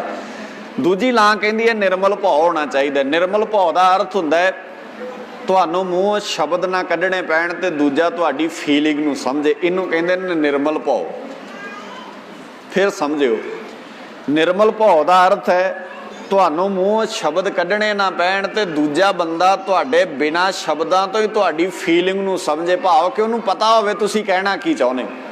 ਇਹ ਦੋਵਾਂ ਮੈਂਬਰਾਂ ਵਾਸਤੇ, ਪਤੀ ਪਤਨੀ ਵਾਸਤੇ ਬਹੁਤ ਜ਼ਰੂਰੀ ਹੈ। ਪਤਨੀ ਨੂੰ ਵੀ ਇਸ ਗੱਲ ਦਾ ਇਲਮ ਹੋਵੇ ਵੀ ਮੇਰਾ ਪਤੀ ਕੀ ਚਾਹੁੰਦਾ ਹੈ, ਤੇ ਪਤੀ ਨੂੰ ਵੀ ਇਸ ਗੱਲ ਦਾ ਇਲਮ ਹੋਵੇ ਵੀ ਮੇਰੀ ਪਤਨੀ ਕੀ ਚਾਹੁੰਦੀ ਹੈ। ਪਰ ਇਦਾਂ ਨਹੀਂ ਹੋਏ। ਇਹ ਥੋੜੀ ਸਾਨੂੰ ਕੋਈ ਟ੍ਰੇਨਿੰਗ ਕਰਾਉਂਦਾ, ਇਹ ਤਾਂ ਸਾਨੂੰ ਦੱਸਿਆ ਹੀ ਨਹੀਂ ਜਾਂਦਾ। ਇਹ ਤਾਂ ਲਾਂ, ਹੁਣ ਉਹ ਸਾਰੀ ਲਾਂ ਜਦੋਂ ਤੁਸੀਂ ਪੜ੍ਹੋਗੇ ਫਿਰ ਤੁਹਾਨੂੰ ਪਤਾ ਲੱਗੇਗਾ ਵੀ ਨਿਰਮਲ ਭਉ ਪਾਇਆ, ਹਰ ਗੁਣ ਗਾਇਆ, ਹਰ ਵੇਖੈ ਰਾਮ ਹਦੂਰੇ, ਹਰ ਆਤਮ ਰਾਮ ਪਸਾਰਿਆ, ਸੁਆਮੀ ਸਰਬ ਰਹਿਆ ਭਰਪੂਰੇ। ਜਾਂ ਤੀਜੀ ਲਾਂ ਵਿੱਚ ਸੱਚੇ ਪਾਤਸ਼ਾਹ ਫਿਰ ਕਹਿੰਦੇ ਚਾਅ। ਹੁਣ ਵੇਖਿਓ, ਜਿੰਨਾ ਮੈਂ ਬੜੀ ਵਾਰ ਕਹਿੰਦਾ ਹੁੰਦਾ ਵੀ ਜਿੰਨਾ ਚਾਅ ਸਾਰੇ ਹੀ ਰਿਸ਼ਤੇਦਾਰਾਂ ਨੂੰ ਤੇ ਘਰ ਵਾਲਿਆਂ ਨੂੰ ਵਿਆਹ ਵਾਲੇ ਦਿਨ ਹੁੰਦਾ ਨਾ, ਇੰਨਾ ਚਾਅ ਸਦਾ ਨਹੀਂ ਹੁੰਦਾ। ਇੰਨਾ ਚਾਅ ਥੋੜੀ ਹੁੰਦਾ ਹੈ ਸਦਾ ਹੀ। ਇਹ ਚਾਅ ਹੌਲੀ ਹੌਲੀ ਮੱਧਮ ਪੈਣ ਲੱਗ ਜਾਂਦੇ ਆ, ਘਟਣ ਲੱਗ ਜਾਂਦੇ ਆ। ਉਹ ਜਿਹੜਾ ਮੱਧਮ ਪੈਣਾ ਆ ਨਾ ਚਾਅ ਸਾਡਾ, ਉਹ ਅਸਲ ਵਿੱਚ ਰਿਸ਼ਤਿਆਂ ਵਿੱਚ ਹੌਲੀ ਹੌਲੀ ਫਿੱਕ ਪੈਦਾ ਕਰਦਾ ਹੈ। ਉੱਥੇ ਮਿਠਾਸ ਘਟ ਜਾਂਦੀ ਹੈ, ਫਿਰ ਉੱਥੇ ਰਿਸ਼ਤਿਆਂ ਦੇ ਵਿੱਚ ਕੜਵਾਹਟ ਪੈਦਾ ਹੋ ਜਾਂਦੀ ਹੈ। ਹੁਣ ਓਨਾ ਹੀ ਚਾਅ ਬਣਾ ਕੇ ਰੱਖੋ ਜਿੰਨਾ ਸਦੀਵੀ ਬਣਾਇਆ ਜਾ ਸਕਦਾ। ਫਿਰ ਸਮਝਿਓ ਗੱਲ, ਮੈਂ ਕਹਿੰਦਾ ਵੀ ਓਨਾ ਕੀ ਚਾਅ ਬਣਾਓ ਜਿੰਨਾ ਸਦਾ ਹੀ ਰਹਿ ਸਕਦਾ। ਵੀ 4 ਦਿਨ ਤੇ ਬੰਦਾ ਬਹੁਤਾ ਹੀ ਚਾਅ ਜਿਹਾ ਵਿਖਾਵੇ ਤੇ 4 ਦਿਨਾਂ ਬਾਅਦ ਬੰਦੇ ਦਾ ਚਾਅ ਸਾਰਾ ਹੀ ਖਤਮ ਹੋ ਜਾਏ। ਹੁਣ ਟੋਟਲ ਆਪੋਜਿਟ ਹੋ ਗਈ ਨਾ ਗੱਲ। ਹੋਰ ਸੌਖਾ ਸਮਝਿਓ ਇਹਨੂੰ, ਜਿਵੇਂ ਪਹਿਲੀ ਵਾਰ ਜਦੋਂ ਬੱਚਾ ਤੇ ਬੱਚੀ ਅਸੀਂ ਰਿਸ਼ਤਾ ਕਰਦੇ ਆ ਨਾ, ਤੇ ਜਦੋਂ ਪਹਿਲੀ ਵਾਰ ਸੱਸ ਨੌਂ ਨੂੰ ਮਿਲਦੀ ਹੈ, ਅਜੇ ਨੌਂ ਬੜੀ ਨਹੀਂ ਉਹ, ਪਰ ਪਹਿਲੀ ਮਿਲਣੀ ਹੈ। ਹੁਣ ਤੁਸੀਂ ਉਹ ਬੋਲ ਸੱਸ ਦੇ ਵੇਖੋ ਭਲਾ, ਤੇ ਵਿਆਹ ਤੋਂ ਬਾਅਦ ਵਾਲੇ ਬੋਲ ਵੇਖੋ। ਉਹ ਮਿਲਣੀ, ਮੈਂ ਕਹਿੰਦਾ ਵੀ ਦੋਵਾਂ ਮਿਲਣੀਆਂ ਦੀ ਨਾ ਵੀਡੀਓ ਬਣਾਉਣੀ ਚਾਹੀਦੀ ਹੈ। ਵੀ ਪਹਿਲੀ ਮਿਲਣੀ ਦੀ ਇੱਕ ਵੀਡੀਓ ਬਣੇ ਏਦਾਂ, ਵੀ ਜਦੋਂ ਪਹਿਲੀ ਵਾਰ ਐ ਘੁੱਟ ਕੇ ਜੱਫੀ ਪਾ ਕੇ ਮੇਰਾ ਪੁੱਤ ਬੜਾ ਸੋਹਣਾ ਲੱਗਾ ਮੈਨੂੰ, ਏਦਾਂ ਉਹਦੀ ਵੀਡੀਓ ਬਣੇ ਇੱਕ। ਉਸ ਤੋਂ ਬਾਅਦ ਆਨੰਦ ਕਾਰਜ ਹੋ ਜਾਏ, ਫਿਰ 6 ਮਹੀਨਿਆਂ ਬਾਅਦ ਦੀ ਫਿਰ ਜਿਹੜੀ ਬਾਅਦ ਵਾਲੀ ਉਹਦੀ ਵੀ ਵੀਡੀਓ ਬਣੇ, ਜਿਹੜਾ ਫਿਰ ਚੌਂਕੇ 'ਚ ਸ਼ੁਰੂ ਹੁੰਦਾ ਕੰਮ, ਜਿਹੜਾ ਰਸੋਈ 'ਚ ਸ਼ੁਰੂ ਹੁੰਦਾ ਨਾ, ਉਹਦੀ ਵੀ ਇੱਕ ਵੀਡੀਓ ਬਣੇ। ਫਿਰ ਦੋਵੇਂ ਵਿਖਾਵੇ ਉਹਨਾਂ ਨੂੰ ਵੀ ਆਹ ਵੇਖੋ, ਹੁਣ ਘਟ ਗਿਆ ਨਾ ਚਾਅ, ਪਹਿਲਾ ਚਾਅ, ਫਿਰ ਵਿਖਾਓ ਹੀ ਉਹਨਾਂ ਜਿੰਨਾ ਕਿ ਚਾਅ ਵਿਖਾਇਆ। ਇਹ ਨਹੀਂ ਵੀ, ਮੈਂ ਨਹੀਂ ਕਹਿੰਦਾ ਇੱਕ ਬੰਨਿਓ ਘਟਦਾ ਆ, ਨਾ ਮੇਰਾ ਮਤਲਬ ਇਹ ਨਹੀਂ ਵੀ ਨਵਾਂ ਵੱਲੋਂ ਚਾਅ ਘਟ ਜਾਂਦਾ ਜਾਂ ਸੱਸਾਂ ਵੱਲੋਂ ਘਟ ਜਾਂਦਾ, ਦੋਵੇਂ ਬੰਨੇ ਹੀ ਹੈ ਪ੍ਰੋਬਲਮ, ਹਰ ਬੰਨੇ ਹੀ ਪੈਂਦੀ ਹੈ। ਨਾ ਇੱਕ ਬੰਨੇ ਨੂੰ ਅਸੀਂ ਚੰਗਾ ਕਹਿ ਸਕਦੇ ਹਾਂ, ਨਾ ਅਸੀਂ ਦੂਜੇ ਬੰਨੇ ਨੂੰ ਮਾੜਾ ਕਹਿ ਸਕਦੇ ਹਾਂ। ਮੇਰਾ ਤਜਰਬਾ ਕਹਿੰਦਾ ਇਸ ਫੀਲਡ ਦਾ ਵੀ ਇਹ ਚਾਅ ਦੋਵੇਂ ਬੰਨੇ ਹੀ ਘਟਦੇ ਆ। ਹੁਣ ਇਹ ਪੱਖ ਵੇਖ ਲਓ। ਇੱਕ ਦੂਜਾ, ਜਦੋਂ ਸਮਾਜ ਦੇ ਵਿੱਚ ਇਸ ਤਰ੍ਹਾਂ ਦੇ ਮਾਹੌਲ, ਤਾਂ ਹੀ ਤੇ ਹੁਣ ਜਦੋਂ ਲਾਂ ਪੜ੍ਹਨੀ ਹੈ ਨਾ ਅਸੀਂ, ਤਾਂ ਅਸੀਂ ਸਮਝੀਏ ਇਹਨਾਂ ਸਾਰੀਆਂ ਚੀਜ਼ਾਂ ਨੂੰ। ਹੁੰਦਾ ਕੀ ਹੈ, ਇਹ ਤਾਂ ਕਿਉਂਕਿ ਮਾਹੌਲ ਇੱਥੇ ਪਹਿਲਾਂ ਹੀ ਗੁਰਮਤ ਵਾਲਾ ਆ, ਸਾਰੇ ਹੀ ਪ੍ਰਚਾਰਕ ਵੀਰ ਬਹੁਤ ਸਾਰੇ, ਮੈਨੂੰ ਲੱਗਦਾ ਵੀ ਸੰਗਤ ਨਾਲੋਂ ਵੱਧ ਪ੍ਰਚਾਰਕ ਵੀਰ ਨੇ ਇੱਥੇ। ਤੇ ਇਹ ਪਰਿਵਾਰ ਇਸ ਤਰ੍ਹਾਂ ਦਾ ਆ, ਮਾਹੌਲ ਇਸ ਤਰ੍ਹਾਂ ਦਾ ਆ, ਅਸੀਂ ਇਹ ਸਾਰਾ ਆਲਾ ਦੁਆਲਾ ਨਿਸ਼ਾਨ ਸਿੰਘ ਹੋਣਾ ਦਾ ਇਸ ਤਰ੍ਹਾਂ ਦਾ ਆ। ਪਰ ਆਮ ਥਾਵਾਂ ਤੇ ਕੀ ਹੁੰਦਾ ਆ ਵੀ ਉੱਥੇ 12-12, 1-1, 2-2 ਵੱਜ ਜਾਂਦੇ ਆ। ਭਾਈ ਸਾਹਿਬ 10 ਵਜੇ ਦੀ ਦੇਗ ਬਣਾ ਕੇ ਢੀਕ ਰਹੇ ਹੁੰਦੇ ਆ ਵੀ ਲੜਕੇ ਵਾਲਿਆਂ ਨੇ ਆਨੰਦ ਕਾਰਜ ਕਰਨ ਆਉਣਾ, ਤੇ 2 ਵਜੇ ਆਣ ਕੇ ਆਨੰਦ ਕਾਰਜ ਕਰਨਗੇ। ਤੇ ਜਦੋਂ ਜਾਣ ਲੱਗਣਗੇ ਨਾ, ਫਿਰ ਭਾਈ ਸਾਹਿਬ ਜੀ ਨੂੰ ਇਨਾਮ ਪਤਾ ਕੀ ਦੇ ਕੇ ਜਾਣਗੇ? ਬਾਬਾ ਜੀ ਦੇਗ ਠੰਡੀ ਵਰਤਾਈ ਤੁਸੀਂ, ਵੀ 10 ਵਜੇ ਦੀ ਤੇ ਬਣਾ ਕੇ ਬੈਠਾ ਅਗਲਾ, ਹੁਣ ਤੱਕ ਗਰਮ ਕਿੱਥੋਂ ਰੱਖ ਲਏ ਤੁਹਾਡੇ ਲਈ? ਵੀ ਉਹਨੂੰ ਕਹਿ ਕੇ 10 ਵਜੇ ਆਏ, ਤੁਸੀਂ 2:30 ਵਜੇ ਹੋ। ਤੇ ਗਲਤੀ ਕਿਹਦੀ? ਜੇ ਭਾਈ ਨੇ ਕਹਿਤਾ, ਕਿਉਂਕਿ ਭਾਈ ਤੇ ਵਿਚਾਰਾ ਮੁਲਾਜ਼ਮ ਹੈ ਨਾ, ਉਹਨੂੰ ਤਾਂ ਅਸੀਂ ਏਦਾਂ ਸਮਝਦੇ ਹਾਂ ਵੀ ਇਹ ਕੀ ਕਹਿ ਸਕਦਾ ਭਲਾ, ਇਹਦੀ ਸਮਰੱਥਾ ਕੀ ਹੈ ਵੀ ਇਹ ਕੋਈ ਗੱਲ ਕਰ ਜਾਏ। ਖੈਰ, ਇਹ ਵੀ ਇੱਕ ਵੱਖਰਾ ਪੱਖ ਹੈ। ਅਸੀਂ ਭਾਈਆਂ ਦੀ ਪਾਵਰ ਨੂੰ ਕਮਜ਼ੋਰ ਕੀਤਾ, ਤੇ ਯਾਦ ਰੱਖਿਓ ਸਾਡੇ ਪਿੰਡਾਂ ਦਾ ਵਿਹਾਰ ਕਮਜ਼ੋਰ ਹੋ ਗਿਆ। ਇਹ ਮੈਂ ਪਹਿਲਾਂ ਵੀ ਕਿਹਾ ਵੀ ਸਾਨੂੰ ਆਪਣਾ ਮਿਆਰ ਚੁੱਕਣ ਦੀ ਲੋੜ ਹੈ। ਸਾਡੇ ਭਾਈ ਬਾਬਾ ਬੁੱਢਾ ਜੀ ਵਰਗੇ ਤੇ ਭਾਈ ਮਨੀ ਸਿੰਘ ਵਰਗੇ ਚਾਹੀਦੇ ਨੇ, ਤੇ ਜੁਰਤ ਉਹਨਾਂ ਦੇ ਵਿੱਚ ਉਨੀ ਚਾਹੀਦੀ ਹੈ ਜਿੰਨੀ ਜੁਰਤ ਭਾਈ ਮਨੀ ਸਿੰਘ ਵਿੱਚ। ਭਾਈ ਮਨੀ ਸਿੰਘ ਅਸੀਂ ਅਜੇ ਇੱਕ ਗ੍ਰੰਥੀ ਵੇਖਦੇ ਹਾਂ, ਪਰ ਜਦੋਂ ਤੁਸੀਂ ਭਾਈ ਮਨੀ ਸਿੰਘ ਦਾ ਇਤਿਹਾਸ ਪੜ੍ਹੋਗੇ ਨਾ, ਇਹ ਠੀਕ ਹੈ ਵੀ ਬੰਦ ਕਟਾਇਆ, ਪਰ ਭਾਈ ਮਨੀ ਸਿੰਘ ਜੀ ਕਿੱਡਾ ਵੱਡਾ ਡਿਸੀਜਨ ਮੇਕਰ ਹੈ ਆਪਣੀ ਲਾਈਫ ਦੇ ਵਿੱਚ। ਖਾਨ ਬਹਾਦਰ ਜ਼ਕਰੀਆ ਖਾਨ ਦੇ ਸਾਹਮਣੇ ਫੈਸਲਾ ਕਰਨ ਦੀ ਹਿੰਮਤ ਰੱਖਦਾ ਆ। ਉਹ ਵਕਤ ਦਾ ਬਾਦਸ਼ਾਹ ਹੋਵੇ, ਤੇ ਮਨੀ ਸਿੰਘ ਦਾ ਫੈਸਲਾ ਸੰਗਤ ਵਿੱਚੋਂ ਵੀ ਕੋਈ ਠੁਕਰਾ ਨਹੀਂ ਸਕਦਾ। ਇਹ ਨਹੀਂ ਵੀ ਮਨੀ ਸਿੰਘ ਨੇ ਕਿਹਾ ਠੀਕ ਹੈ, ਜੇ ਤੁਸੀਂ ਸਾਡੇ ਸਿੱਖਾਂ ਨੂੰ ਇਕੱਠੇ ਹੋਣ ਦਿਓਗੇ ਤੇ ਅਸੀਂ ਟੈਕਸ ਦੇਵਾਂਗੇ ਤੁਹਾਨੂੰ। ਹੁਣ ਮਨੀ ਸਿੰਘ ਦੂਰ ਅੰਦੇਸ਼ ਵੀ ਕਿੱਡਾ ਹੋਣਾ। ਤੁਸੀਂ ਕਦੀ ਮਨੀ ਸਿੰਘ ਦੇ ਇਤਿਹਾਸ, ਅੱਜ ਕੱਲ ਤਾਂ ਬਹੁਤੇ ਬੰਦਿਆਂ ਨੂੰ ਐ ਲੱਗਦਾ ਵੀ ਮਨੀ ਸਿੰਘ ਤਾਂ ਸ਼ਾਇਦ ਐਵੇਂ ਹੀ ਸ਼ਹੀਦ ਹੋ ਗਿਆ, ਵੀ ਉਹਨੂੰ ਕੀ ਪਤਾ ਸੀ ਵੀ ਮਨੀ ਸਿੰਘ ਦੀ ਕੁਰਬਾਨੀ ਦਾ ਤਾਂ ਪਤਾ ਹੀ ਨਹੀਂ ਸਾਨੂੰ।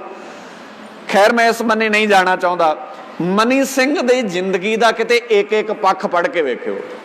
ਪਹਿਲੀ ਗੱਲ ਤੇ ਇਹ ਵੀ ਵਕਤ ਦਾ ਬਾਦਸ਼ਾਹ ਮਨੀ ਸਿੰਘ ਨਾਲ ਆਣ ਕੇ ਗੱਲ ਕਰਦਾ ਵੀ ਜੇ ਤੁਸੀਂ ਸਿੱਖਾਂ ਦਾ ਇਕੱਠ ਕਰਨਾ ਤੇ ਤੁਹਾਨੂੰ ਟੈਕਸ ਦੇਣਾ ਪਏਗਾ। ਇਹਦਾ ਮਤਲਬ ਹੈ ਮਨੀ ਸਿੰਘ ਦੀ ਪਾਵਰ ਕਿੱਡੀ ਵੱਡੀ ਹੈ। ਉਹ ਕੱਲਾ ਗ੍ਰੰਥੀ ਨਹੀਂ ਚੌਰ ਕਰਨ ਵਾਲਾ, ਉਹ ਕੱਲਾ ਹੁਕਮਨਾਮਾ ਲੈਣ ਵਾਲਾ ਭਾਈ ਨਹੀਂ ਹੈ, ਉਹ ਕਿੱਡੀ ਵੱਡੀ ਹਿੰਮਤ ਰੱਖਦਾ ਹੋਣਾ। ਮਨੀ ਸਿੰਘ ਬਾਰੇ ਮੁਗਲ ਸਲਤਨਤ ਦੇ ਵਿੱਚ ਇੱਕ ਇਕੱਤਰਤਾ ਹੋਈ ਲਾਹੌਰ ਵਿੱਚ, ਜਦੋਂ ਭਾਈ ਮਨੀ ਸਿੰਘ ਜੀ ਦਰਬਾਰ ਸਾਹਿਬ ਦੇ ਗ੍ਰੰਥੀ ਸਨ। ਮੈਂ ਥੋੜਾ ਜਿਹਾ ਤੁਹਾਡਾ ਧਿਆਨ ਦਿਵਾਉਣਾ ਚਾਹੁੰਦਾ ਹਿਸਟਰੀ ਵਾਲੇ ਬੰਨੇ। ਲਾਹੌਰ ਵਿੱਚ ਇੱਕ ਇਕੱਤਰਤਾ ਹੋਈ, ਤੇ ਤੁਹਾਨੂੰ ਪਤਾ ਹੈ ਵੀ ਲਾਹੌਰ ਤੇ ਜਿਹੜਾ ਅੰਮ੍ਰਿਤਸਰ ਹੈ ਕੋਈ ਬਹੁਤਾ ਦੂਰ ਨਹੀਂ ਹੈ। ਇਹ ਠੀਕ ਹੈ ਵੀ ਬਾਰਡਰ ਦੀਆਂ ਹੱਦਬੰਦੀਆਂ ਕਰਕੇ ਅੱਜ ਦੂਰ ਲੱਗਦਾ, ਪਰ ਬਹੁਤ ਲਾਗੇ ਹੈ। ਮੁਗਲ ਸਲਤਨਤ ਨੇ ਇੱਕ ਇਕੱਤਰਤਾ ਕੀਤੀ ਵੀ ਕੀ ਕਾਰਨ ਹੈ ਪਿਛਲੇ 100 ਸਾਲ ਤੋਂ ਅਸੀਂ ਸਿੱਖਾਂ ਨੂੰ ਮੁਕਾਉਣਾ ਚਾਹੁੰਦੇ ਹਾਂ, ਇਹ ਮੁੱਕਦੇ ਕਿਉਂ ਨਹੀਂ? ਅਸੀਂ ਇਹਨਾਂ ਦੇ ਸਿਰਾਂ ਦੇ ਮੁੱਲ ਵੀ ਪਾ ਲਏ ਨੇ, ਇਹਨਾਂ ਦੇ ਘਰ ਘਾਟ ਵੀ ਉਜਾੜੇ ਨੇ, ਇਹ ਮੁੱਕਦੇ ਕਿਉਂ ਨਹੀਂ? ਕੀ ਕਾਰਨ ਹੋਏਗਾ? ਤੇ ਉਸ ਮੁਸਲਮਾਨ ਵੀਰਾਂ ਦੇ ਇਕੱਠ ਵਿੱਚ ਇੱਕ ਬਜ਼ੁਰਗ ਬਾਪੂ ਮੁਸਲਮਾਨ ਜਿਹੜਾ ਉਹਨਾਂ ਦੀ ਇਕੱਤਰਤਾ ਵਿੱਚ ਆਇਆ ਸੀ, ਤੇ ਉਹ ਇਕੱਤਰਤਾ ਜਿਹੜੀ ਹੈ, ਉਹ ਇਕੱਤਰਤਾ ਇਦਾਂ ਨਹੀਂ ਹੈ ਵੀ ਕੋਈ ਪਿੰਡ ਲੈਵਲ ਇਕੱਤਰਤਾ, ਉਹ ਰਾਜ ਪੱਧਰ ਦੇ ਲੈਵਲ ਦੀ ਹੈ। ਉਹਦੇ 'ਚ ਇਹ ਵਿਚਾਰਨਾ ਹੈ ਵੀ ਸਿੱਖ ਸਾਡੇ ਤੋਂ ਮੁੱਕਦੇ ਕਿਉਂ ਨਹੀਂ। ਉਹਦੇ 'ਚ ਇੱਕ ਬਜ਼ੁਰਗ ਬੋਲਦਾ, ਉਹ ਕਹਿੰਦਾ ਵੀ ਬਾਦਸ਼ਾਹ ਸਲਾਮਤ, ਜਿੰਨਾ ਮਰਜ਼ੀ ਜ਼ੋਰ ਲਾ ਲਓ ਤੁਹਾਡੇ ਤੋਂ ਸਿੱਖ ਨਹੀਂ ਮੁੱਕਣੇ। ਉਹ ਕਹਿੰਦੇ ਕਿਉਂ? ਵੀ ਇਹਨਾਂ 'ਚ ਪਾਵਰ ਕੀ ਹੈ? ਕੀ ਨੇ ਇਹ ਬੰਦੇ? ਇਹਨਾਂ ਦੇ ਕੋਲ ਕੀ ਹੈ, ਗਿਣਤੀ ਭਰ ਨੇ, ਮੁੱਠੀ ਭਰ ਲੋਕ ਨੇ, ਤੇ ਮੁੱਕਣੇ ਕਿਉਂ ਨਹੀਂ?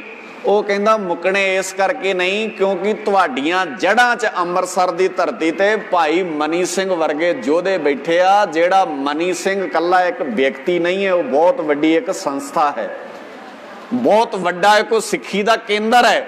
ਤੇ ਸ਼ਾਇਦ ਤੁਹਾਡੇ ਵਿੱਚੋਂ ਕਈਆਂ ਲਈ ਇਹ ਗੱਲ ਨਵੀਂ ਹੋਏਗੀ। ਭਾਈ ਮਨੀ ਸਿੰਘ ਰਾਤ ਦੇ ਵੇਲੇ ਮੋਢੇ ਤੇ ਬਾਟੇ ਰੱਖ ਕੇ ਪਿੰਡਾਂ ਵਿੱਚ ਅੰਮ੍ਰਿਤ ਸੰਚਾਰ ਕਰਨ ਜਾਇਆ ਕਰਦੇ ਸੀ। ਜੇ ਕਿਤੇ ਮਨੀ ਸਿੰਘ ਦਾ ਇਤਿਹਾਸ ਪੜ੍ਹੋਗੇ ਤੇ ਤੁਹਾਨੂੰ ਇਲਮ ਹੋਏਗਾ ਇਸ ਗੱਲ ਦਾ। ਦਿਨ ਦੇ ਵੇਲੇ ਅੰਮ੍ਰਿਤਸਰ ਦੇ ਆਲੇ ਦੁਆਲੇ ਪਹਿਰਾ ਰਹਿੰਦਾ ਸੀ, ਸਿੱਖ ਬਾਹਰ ਨਹੀਂ ਸੀ ਨਿਕਲ ਸਕਦੇ। ਰਾਤ ਦੇ ਵੇਲੇ ਨਾਲ ਸਿੰਘ ਲੈ ਕੇ ਤੇ ਮਨੀ ਸਿੰਘ ਆਪਣੇ ਮੋਢੇ ਤੇ ਬਾਟੇ ਚੁੱਕ ਕੇ ਅੰਮ੍ਰਿਤ ਸੰਚਾਰ ਕਰਾਉਣ ਜਾਇਆ ਕਰਦੇ ਸੀ। ਅੱਜ ਵਰਗੇ ਸਾਧਨ ਹੁੰਦੇ, ਇੱਕ ਭਾਈ ਮਨੀ ਸਿੰਘ ਵਰਗਾ ਕਿਤੇ ਯੋਧਾ ਹੁੰਦਾ ਤਾਂ ਅਸੀਂ ਦੁਨੀਆ ਦੀ ਕਾਇਆ ਕਲਪ ਕਰਕੇ ਰੱਖ ਦਿੰਦੇ। ਪਰ ਗੱਲ ਇਹ ਹੈ ਵੀ ਅਸੀਂ ਸਾਰੇ ਦਾ ਸਾਰਾ ਸਟਰਕਚਰ ਜਿਹੜਾ ਸਿੱਖੀ ਦਾ ਜਿਹੜਾ ਢਾਂਚਾ ਆ ਉਹ ਬਦਲ ਦਿੱਤਾ। ਸਮਝਣ ਵਾਲੇ ਪੱਖ ਤੋਂ, ਸਮਝਾਉਣ ਵਾਲੇ ਪੱਖ ਤੋਂ ਜਿਹੜੇ ਅਸੀਂ ਫਿੱਕੇ ਪੈ ਗਏ। ਮੈਂ ਜਿਹੜੀ ਗੱਲ ਕਰਨੀ ਚਾਹੁੰਦਾ ਸੀ, ਮਨੀ ਸਿੰਘ ਬਾਰੇ ਇਹ ਚਰਚਾ ਲਾਹੌਰ ਦਰਬਾਰ ਵਿੱਚ ਹੋ ਰਹੀ ਹੈ। ਉਹ ਕਹਿੰਦੇ ਤੁਹਾਡੇ ਨੱਕ ਦੇ ਥੱਲੇ ਮਨੀ ਸਿੰਘ ਰਹਿੰਦਾ ਤੇ ਮਨੀ ਸਿੰਘ ਸਿੱਖੀ ਪ੍ਰਤੀ ਐਡਾ ਵੱਡਾ ਵਫਾਦਾਰ ਹੈ ਵੀ ਜਿੰਨਾ ਸਿੱਖਾਂ ਦਾ ਘਾਣ ਤੁਸੀਂ ਇੱਕ ਵੱਡੀ ਜੰਗ ਵਿੱਚ ਕਰਦੇ ਹੋ, ਉਹਦੇ ਨਾਲੋਂ 4 ਗੁਣਾ ਵੱਧ ਸਿੱਖ ਉਹ ਇੱਕ ਪਿੰਡ 'ਚ ਗੇੜਾ ਮਾਰ ਕੇ ਪੈਦਾ ਕਰ ਦਿੰਦਾ। ਹੁਣ ਇਸ ਤਰ੍ਹਾਂ ਦੇ ਗ੍ਰੰਥੀ ਸਨ ਕਦੇ ਸਾਡੇ, ਜਿਨ੍ਹਾਂ ਨੂੰ ਸੱਚੀ ਮੁੱਚੀ ਜੇ ਅਸੀਂ ਕਹਿ ਸਕਦੇ ਹਾਂ ਵੀ ਗੁਰੂ ਅਰਜਨ ਸਾਹਿਬ ਪਾਤਸ਼ਾਹ ਜਾਂ ਗੁਰੂ ਕਲਗੀਧਰ ਪਾਤਸ਼ਾਹ ਜੀ ਨੇ ਗੁਰੂ ਦੀ ਤਾਬਿਆ ਬਿਠਾਇਆ ਤੇ ਕਿੱਡਾ ਵੱਡਾ ਮਾਣ ਉਹਨਾਂ ਤੇ ਸੱਚੇ ਪਾਤਸ਼ਾਹ ਜੀ ਨੇ ਕੀਤਾ ਹੋਣਾ। ਹੁਣ ਮਨੀ ਸਿੰਘ ਦਾ ਇੱਕ ਪੱਖ ਇਹ ਹੈ, ਦੂਜਾ ਪੱਖ ਮਨੀ ਸਿੰਘ ਦਾ ਵੀ ਭਾਈ ਮਨੀ ਸਿੰਘ ਜਿਹੜੇ ਨੇ ਉਹਨਾਂ ਨੇ ਫੈਸਲਾ ਕੀਤਾ ਵੀ ਸਿੱਖਾਂ ਨੂੰ ਇਕੱਠੇ ਹੋ ਲੈਣ ਦਿਓ, ਤੁਹਾਨੂੰ ਟੈਕਸ ਦੇਵਾਂਗੇ। ਔਰ ਮਨੀ ਸਿੰਘ ਦੇ ਜਿਹੜੇ ਹੁਣ ਅੱਜ ਵਰਗੇ ਤੇ ਸਾਧਨ ਨਹੀਂ ਸਨ ਵੀ ਅਖਬਾਰਾਂ ਵਿੱਚ ਖਬਰਾਂ ਆਉਂਦੀਆਂ ਸਨ ਉਦੋਂ, ਜਾਂ ਮੀਡੀਆ ਅੱਜ ਵਰਗਾ ਸੋਸ਼ਲ ਮੀਡੀਆ 'ਚ ਬੰਦੇ ਨੂੰ ਅਜੇ ਘਟਨਾ ਵਾਪਰਨੀ ਹੁੰਦੀ ਹੈ ਬੰਦੇ ਨੂੰ ਪਹਿਲਾਂ ਹੀ ਉਹਦੇ ਆਸਾਰ ਹੋ ਜਾਂਦੇ ਨੇ। ਅੱਜ ਤਾਂ ਬਹੁਤ ਫਾਸਟ ਯੁੱਗ ਚੱਲਦਾ, ਕਈ ਤੇ ਘਟਨਾ ਵਾਪਰਨੀਆਂ ਵੀ ਨਹੀਂ ਹੁੰਦੀਆਂ, ਸੋਸ਼ਲ ਮੀਡੀਆ ਵਾਲਿਆਂ ਨੂੰ ਪਹਿਲਾਂ ਹੀ ਪਤਾ ਹੁੰਦਾ ਵੀ ਸ਼ਾਇਦ ਐ ਵਾਪਰ ਜਾਣਗੀਆਂ। ਇੰਨੇ ਬੰਦੇ ਉੱਥੇ ਮੈਨੂੰ ਲੱਗਦਾ ਵੀ ਸ਼ਾਇਦ ਉਹ ਤਾਂ ਬਹੁਤ ਵੱਡੇ ਗਿਆਨੀ ਬੈਠੇ ਆ। ਖੈਰ, ਭਾਈ ਮਨੀ ਸਿੰਘ ਜੀ ਜਿਨ੍ਹਾਂ ਦੀ ਮੈਂ ਗੱਲ ਤੁਹਾਡੇ ਨਾਲ ਕਰਨੀ ਚਾਹੁੰਦਾ ਸੀ ਵੀ ਭਾਈ ਮਨੀ ਸਿੰਘ ਨੇ ਕਿਹਾ ਵੀ ਅਸੀਂ ਦਿਆਂਗੇ ਟੈਕਸ, ਸਿੱਖਾਂ ਦਾ ਇਕੱਠ ਹੋਣ ਦਿਓ। ਉਧਰ ਖਾਨ ਬਹਾਦਰ ਜ਼ਕਰੀਆ ਖਾਨ ਨੂੰ ਐ ਲੱਗਿਆ, ਉਹਨੂੰ ਐ ਲੱਗਿਆ ਵੀ ਜੇ ਸਿੱਖ ਇਕੱਠੇ ਹੋ ਗਏ ਤੇ ਇਹਨਾਂ ਨੇ ਫਿਰ ਸਾਡੇ ਖਿਲਾਫ ਕੋਈ ਮਤਾ ਪਾਸ ਕਰ ਜਾਣਾ, ਇਸ ਕਰਕੇ ਸਿੱਖਾਂ ਨੂੰ ਇਕੱਠੇ ਹੋਣ ਦਿੱਤਾ ਜਾਏ। ਜਦੋਂ ਸਿੱਖ ਇਕੱਠੇ ਹੋਣ ਤੇ ਆਪਣੀਆਂ ਖੂਫੀਆ ਫੌਜਾਂ ਭੇਜ ਕੇ ਤੇ ਇਹਨਾਂ ਤੇ ਹਮਲਾ ਕਰਾਇਆ ਜਾਏ। ਉਹ ਫੌਜਾਂ ਭੇਜਣ ਦੀ ਟ੍ਰੇਨਿੰਗ ਕਰ ਰਹੇ, ਪਲੈਨਿੰਗ ਕਰ ਰਹੇ, ਤੇ ਇਧਰ ਮਨੀ ਸਿੰਘ ਨੂੰ ਇਸ ਗੱਲ ਦਾ ਅਹਿਸਾਸ ਹੋ ਗਿਆ। ਹੁਣ ਤੁਸੀਂ ਅੰਦਾਜ਼ਾ ਲਾਓ ਵੀ ਭਾਈ ਮਨੀ ਸਿੰਘ ਕੋਲ ਜਿਹੜਾ ਜਾਣਕਾਰੀ ਹੈ ਉਹ ਕਿੰਨੀ ਮਹਾਨ ਹੋਣੀ ਹੈ। ਮਨੀ ਸਿੰਘ ਨੇ ਸਿੱਖ ਇਕੱਠੇ ਹੋਣ, ਕਿਉਂਕਿ ਉਹਨੂੰ ਪਤਾ ਸੀ ਵੀ ਸਿੱਖ ਇਕੱਠੇ ਹੋਣਗੇ, ਜੇ ਇੱਥੇ ਸਿੱਖ ਇਕੱਠੇ ਹੋਣਗੇ ਤੇ ਇਸ ਬਾਦਸ਼ਾਹ ਦੀ ਨੀਅਤ ਸਾਫ਼ ਨਹੀਂ ਹੈ, ਇਹਨੇ ਹਮਲਾ ਕਰਨਾ ਹੈ, ਸਾਡੇ ਸਿੱਖ ਨੁਕਸਾਨੇ ਜਾਣਗੇ। ਉਹਨਾਂ ਚਿੱਠੀਆਂ ਲੈ ਕੇ ਇੱਦਾਂ ਭੇਜ ਦਿੱਤਾ ਵੀ ਕੋਈ ਵੀ ਸਿੱਖ ਐਰਕੀ ਅੰਮ੍ਰਿਤਸਰ ਦੀ ਧਰਤੀ ਤੇ ਇਕੱਠਾ ਨਾ ਹੋਵੇ, ਸਿੱਖ ਇਕੱਠੇ ਨਾ ਹੋਏ। ਬਾਦਸ਼ਾਹ ਨੇ ਕਿਹਾ ਤੁਸੀਂ ਸਾਨੂੰ ਟੈਕਸ ਨਹੀਂ ਦਿੰਦੇ। ਮਨੀ ਸਿੰਘ ਨੇ ਲਿਖ ਕੇ ਭੇਜਿਆ ਟੈਕਸ ਅਸੀਂ ਤਾਂ ਦੇਣਾ ਸੀ ਜੇ ਸਿੱਖਾਂ ਦਾ ਇਕੱਠ ਹੁੰਦਾ, ਇਕੱਠ ਨਹੀਂ ਹੋਇਆ ਅਸੀਂ ਤੁਹਾਨੂੰ ਟੈਕਸ ਨਹੀਂ ਦੇਣਾ। ਇਹ ਇੱਕ ਕਾਰਨ ਬਣਿਆ ਉਸ ਲੜਾਈ ਦਾ, ਔਰ ਉਸ ਕਾਰਨ ਦੇ ਪਿੱਛੇ ਗੱਲ ਇਹ ਕੰਮ ਕਰਦੀ ਸੀ ਵੀ ਸਿੱਖਾਂ ਦੀ ਚੜ੍ਹਦੀ ਕਲਾ ਮਨੀ ਸਿੰਘ ਦੇ ਰਾਹੀਂ ਜਿਹੜੀ ਹੋ ਰਹੀ ਸੀ ਇਹ ਉਹਨੂੰ ਬਰਦਾਸ਼ਤ ਨਹੀਂ ਸੀ, ਜਿਹੜੀ ਗੱਲ ਮੈਂ ਪਹਿਲਾਂ ਤੁਹਾਡੇ ਨਾਲ ਕਰਕੇ ਹਟਿਆ। ਤੇ ਕਈ ਬੰਦਿਆਂ ਨੇ ਸਿਰਫ ਇੰਨਾ ਹੀ ਪੜ੍ਹਿਆ ਵੀ ਸ਼ਾਇਦ ਪੈਸੇ ਦੇਣ ਤੋਂ ਮਨਾ ਕਰਤਾ ਸੀ, ਏਡੀ ਕੀ ਗੱਲ ਹੋਣੀ ਹੈ, ਔਰ ਇਹਨੂੰ ਹੀ ਏਡਾ ਮੁੱਦਾ ਬਣਾਇਆ ਜਾਂਦਾ। ਸੋ ਖੈਰ ਗੁਰੂ ਕੇ ਪਿਆਰ ਵਾਲਿਓ, ਇਹ ਹੈ ਜਦੋਂ ਤੁਸੀਂ ਬਾਣੀ ਨੂੰ ਸਮਝਣ ਵਾਲੇ ਤੇ ਸਮਝਾਉਣ ਵਾਲੇ ਸਾਰੇ ਹੀ ਬੰਦੇ ਸੁਹਿਰਦ ਹੋਵਾਂਗੇ, ਔਰ ਜਿਸ ਗੁਰੂ ਗ੍ਰੰਥ ਸਾਹਿਬ ਜੀ ਨੂੰ ਦਿਨ 'ਚ 2 ਵਾਰੀ ਮੱਥਾ ਟੇਕਿਆ ਜਾਂਦਾ ਹੈ, ਉਸ ਪ੍ਰਥਾਏ ਅਸੀਂ ਸਾਰੇ ਇੰਨੇ ਸੁਹਿਰਦ ਹੋ ਕੇ ਤੇ ਚਾਹ ਪੈਦਾ ਕਰਾਂ। ਹੁਣ ਗੱਲ ਇਕੱਲੇ ਰਿਸ਼ਤਿਆਂ ਦੀ ਚਾਹ ਦੀ ਗੱਲ ਨਹੀਂ ਹੈ, ਖੰਡੇ ਬਾਟੇ ਦੀ ਪੌਲ ਲਵੇ ਨਾ ਬੰਦਾ, ਤੁਸੀਂ ਮਹੀਨਾ ਕੁ ਉਹਨੂੰ ਵੇਖਿਓ ਸਵੇਰੇ ਸਵੇਰ ਕਿੱਦਾਂ ਬੰਦਾ ਟਾਈਮ ਨਾਲ ਉੱਠਦਾ ਹੈ, ਬਾਣੀ ਪੜ੍ਹਦਾ ਹੈ, ਗੁਰਦੁਆਰੇ ਜਾਂਦਾ ਹੈ, ਸ੍ਰੀ ਸਾਹਿਬ ਐ ਵਧੀਆ ਚਮਕਾ ਕੇ ਪਾ ਕੇ ਰੱਖਦਾ ਹੈ। ਤੇ ਜਦੋਂ ਹੌਲੀ ਹੌਲੀ ਫਿਰ ਸਵਾ ਕੁ ਮਹੀਨਾ ਹੋ ਜਾਏ, ਫਿਰ ਮਹੀਨਾ 1.5 ਮਹੀਨਾ ਹੋ ਜਾਏ, ਫਿਰ ਐ ਫਰਕ ਜਿਹਾ ਨਹੀਂ ਪੈਣ ਲੱਗ ਜਾਂਦਾ। ਚਾਕ ਹਰ ਪੱਖ ਤੋਂ ਪ੍ਰੋਬਲਮ ਹੈ, ਹਰ ਪੱਖ ਤੋਂ ਸਮੱਸਿਆ ਸਾਡੇ ਹਰ ਫੀਲਡ ਵਿੱਚ, ਹਰ ਕਿੱਤੇ ਵਿੱਚ। ਬੰਦੇ ਜਿਹੜਾ ਨਵਾਂ ਪੁਲਿਸ 'ਚ ਭਰਤੀ ਹੁੰਦਾ ਉਹ ਬੜਾ ਚਾਅ ਵਿਖਾਉਂਦਾ ਵੀ ਇਹ ਇਲਾਕਾ ਸੁਧਾਰ ਦੇਣਾ, ਫਿਰ ਹੌਲੀ ਹੌਲੀ ਕਰਦਿਆਂ ਉਹਦਾ ਚਾਅ ਮਰ ਜਾਂਦਾ ਉੱਥੇ। ਜਿਹੜਾ ਪ੍ਰਚਾਰਕ ਫੀਲਡ 'ਚ ਆਉਂਦਾ ਉਹ ਸ਼ੁਰੂ 'ਚ ਬੜਾ ਚਾਅ ਹੁੰਦਾ ਵੀ ਅਸੀਂ ਤਾਂ ਦੁਨੀਆ ਬਦਲ ਕੇ ਰੱਖ, ਫਿਰ ਉਹ ਆਣ ਕੇ ਹੌਲੀ ਹੌਲੀ ਇੱਧਰ ਵੀ ਮੱਠਾ ਪੈ। ਯਾਨੀ ਕਿ ਹਰ ਥਾਂ ਤੇ ਜਿੱਥੇ ਚਾਅ ਖਤਮ ਹੋ ਗਿਆ ਉੱਥੇ ਜਿੰਨਾ ਮਰਜ਼ੀ ਜ਼ੋਰ ਲਾ ਲਿਓ ਤੁਹਾਡੇ ਤੋਂ ਦੁਨੀਆ 'ਚ ਕੁਝ ਵੀ ਨਹੀਂ ਹੋਣਾ। ਜਿੱਥੇ ਚਾਅ, ਐਵੇਂ ਨਹੀਂ, ਸਾਡੇ ਬਜ਼ੁਰਗਾਂ ਦੀਆਂ ਉਹ ਕਹਾਣੀਆਂ ਬੜੀਆਂ ਵੀ ਜਿੱਥੇ ਚਾਹ ਉੱਥੇ ਰਾਹ, ਵੀ ਜਿੱਥੇ ਚਾਹ ਆ ਨਾ ਰਾਹ ਤੁਸੀਂ ਕੱਢ ਹੀ ਲੈਣਾ ਕੋਈ ਨਾ ਕੋਈ। ਤੇ ਜਦੋਂ ਬੰਦਾ ਬੈਠਾ ਹੀ ਆਇਆ ਵੀ ਹਾਏ ਮਾਰੇ ਗਏ ਕੀ ਬਣੇਗਾ, ਅਸੀਂ ਤਾਂ ਸਾਡਾ ਤਾਂ ਸਮਝ ਲਓ ਵੀ ਸਾਰਾ ਕੁਝ ਲੁੱਟਿਆ ਹੀ ਗਿਆ। ਮੈਂ ਹੈਰਾਨ ਆ, ਅਬਦਾਲੀ ਦਰਬਾਰ ਸਾਹਿਬ ਢਾਹ ਕੇ ਗਿਆ, ਮਲਬੇ ਨਾਲ ਸਰੋਵਰ ਪੂਰਿਆ ਉਹਨੇ। ਸਿੱਖਾਂ ਨੇ ਦਰਬਾਰ ਸਾਹਿਬ, ਕਿਉਂਕਿ ਗਿਣਤੀ ਸਿੱਖਾਂ ਦੀ ਬਹੁਤ ਘੱਟ ਸੀ, ਅਬਦਾਲੀ ਅਜੇ ਅਫਗਾਨਿਸਤਾਨ ਨਹੀਂ ਪਹੁੰਚਿਆ, ਸਿੱਖਾਂ ਨੇ ਉਹ ਮਲਬਾ ਬਾਹਰ ਕੱਢਿਆ, ਦਰਬਾਰ ਸਾਹਿਬ ਬੈਠੇ, ਔਰ ਫਿਰ ਉਸੇ ਦਰਬਾਰ ਸਾਹਿਬ 'ਚ ਉੱਦਾਂ ਹੀ ਅਰਦਾਸ ਹੋਈ, ਨਾਨਕ ਨਾਮ ਚੜ੍ਹਦੀ ਕਲਾ ਤੇਰੇ ਭਾਣੇ ਸਰਬੱਤ ਦਾ ਭਲਾ। ਸੂਈਏ ਨੇ ਖਬਰ ਦਿੱਤੀ ਵੀ ਤੂੰ ਅਜੇ ਅਫਗਾਨਿਸਤਾਨ ਨਹੀਂ ਪਹੁੰਚਿਆ, ਜਿਨ੍ਹਾਂ ਦਾ ਤੂੰ ਨਾਮੋ ਨਿਸ਼ਾਨ ਮਿਟਾ ਕੇ ਆਇਆ ਸੀ ਉਹ ਅੱਜ ਫਿਰ ਉੱਥੇ ਕਹਿ ਰਹੇ ਨੇ ਨਾਨਕ ਨਾਮ ਚੜ੍ਹਦੀ ਕਲਾ, ਉਹ ਫਿਰ ਅੱਜ ਜਿੱਤ ਦੇ ਜਕਾਰੇ ਛੱਡ ਰਹੇ ਨੇ ਉੱਥੇ। ਔਰ ਇਤਿਹਾਸ ਦੱਸਦਾ ਹੈ ਵੀ ਜਦੋਂ ਇਸ ਤਰ੍ਹਾਂ ਦੇ ਸਿੱਖਾਂ ਦੇ ਚੜ੍ਹਦੀ ਕਲਾ ਵਾਲੇ ਕਾਰਨਾਮੇ ਅਬਦਾਲੀ ਨੇ ਸੁਣੇ ਤੇ ਅਬਦਾਲੀ ਨੇ ਇੱਕ ਚਿੱਠੀ ਲਿਖੀ। ਉਹ ਚਿੱਠੀ ਵਿੱਚ ਲਿਖਦਾ ਹੈ ਵੀ ਸਿੱਖਾਂ ਨੂੰ ਕਹੋ ਮੇਰੇ ਨਾਲ ਰਾਜੀਨਾਮਾ ਕਰ ਲੈਣ, ਸਮਝੌਤਾ ਕਰ ਲੈਣ, ਮੈਂ ਸਿੱਖਾਂ ਨਾਲ ਲੜਨਾ ਨਹੀਂ ਚਾਹੁੰਦਾ। ਅਬਦਾਲੀ ਦੁਨੀਆ ਦਾ ਉਹ ਬਾਦਸ਼ਾਹ ਹੈ ਜਿਹਨੇ ਜੇ ਕਿਤੇ ਹਾਰ ਮੰਨੀ ਹੈ ਤੇ ਸਿਰਫ ਸਿੱਖਾਂ ਦੇ ਸਾਹਮਣੇ ਮੰਨੀ, ਉਹਨੇ ਕਦੀ ਕਿਸੇ ਸਾਹਮਣੇ ਹਾਰ ਨਹੀਂ ਮੰਨੀ। ਉਹ ਉਸ ਬੰਦੇ, ਹਾਲਾਂਕਿ ਅਸੀਂ ਹੁਣ ਗੱਲ ਫਿਰ ਇਹ ਲੰਬੀ ਹੋ ਜਾਣੀ ਹੈ ਵੀ ਅਬਦਾਲੀ ਦਾ ਕਿੱਸਾ ਮੈਂ ਸ਼ੁਰੂ ਕਰ ਲਿਆ ਤੇ ਉਹ ਲੰਬਾ ਚੌੜਾ ਪੱਖ ਹੈ, ਮੈਂ ਜਿਹੜੇ ਵਿਸ਼ੇ ਨਾਲ ਗੱਲ ਕਰਨੀ ਉਹ ਅਧੂਰੀ ਰਹਿ ਜਾਏਗੀ। ਅਬਦਾਲੀ ਆਪਣੇ ਆਪ 'ਚ ਇੱਕ ਮਹਾਨ ਬਾਦਸ਼ਾਹ ਹੈ, ਔਰ ਉਸ ਬਾਦਸ਼ਾਹ ਦੇ ਸਾਹਮਣੇ ਜੇ ਹਿੱਕ ਤਾਣ ਕੇ ਕੋਈ ਖੜੇ ਤੇ ਉਹ ਖੜੇ ਨੇ ਬਾਬੇ ਨਾਨਕ ਦੇ ਪੁੱਤ। ਖੜੇ ਤਾਂ ਨੇ ਕਿਉਂਕਿ ਇਹਨਾਂ ਕੋਲ ਉੱਜੜਨ ਲਈ ਕੁਝ ਨਹੀਂ ਸੀ, ਕਿਉਂਕਿ ਬਾਦਸ਼ਾਹ ਟੱਕਰ ਹਮੇਸ਼ਾ ਉਹਦੇ ਨਾਲ ਲੈਂਦਾ ਜਿਹਨੂੰ ਉਹ ਜਿਹਦੀਆਂ ਜੜ੍ਹਾਂ ਹਿਲਾ ਸਕਦਾ ਹੋਵੇ। ਸਾਡੇ ਬਾਰੇ ਜਦੋਂ ਉਹ ਗੱਲ ਕਰਦਾ ਉਹ ਕਹਿੰਦਾ ਇਹਨਾਂ ਦਾ ਕੀ ਕਰੋਗੇ, ਪਹਿਲਾਂ ਹੀ ਘੋੜਿਆਂ ਦੀਆਂ ਕਾਠੀਆਂ ਤੇ ਰਹਿੰਦੇ ਨੇ, ਛੋਲਿਆਂ ਨੂੰ ਇਹ ਬਦਾਮ ਕਹਿੰਦੇ ਨੇ, ਇਹ ਜਿਹੜਾ ਦਿਨ ਜੀ ਲੈਂਦੇ ਨੇ ਉਹਨੂੰ ਹੀ ਦਿਨ ਮੰਨਦੇ ਨੇ, ਅਗਲੇ ਦਿਨ ਲਈ ਤਾਂ ਇਹ ਮੌਤ ਦੀ ਉਡੀਕ ਹੀ ਕਰਦੇ ਨੇ। ਦੁਨੀਆ 'ਚ ਪਹਿਲੀ ਐਸੀ ਕੌਮ ਹੈ ਜਿਹੜੀ ਹਰ ਰੋਜ਼ ਇਦਾਂ ਗੁਰੂ ਦੀ ਗੋਦ ਵਿੱਚ ਬਹਿ ਕੇ ਕਹਿੰਦੀ ਹੈ ਮੋਹੇ ਮਰਨੇ ਕਾ ਚਾਓ ਹੈ, ਤੇ ਜਿਹਨੂੰ ਮਰਨ ਦਾ ਵੀ ਚਾਅ ਹੋਵੇ ਉਹਦੇ ਵਾਸਤੇ ਜ਼ਿੰਦਗੀ ਕਿੱਡੀ ਕੁ ਵੱਡੀ ਗੱਲ ਹੈ।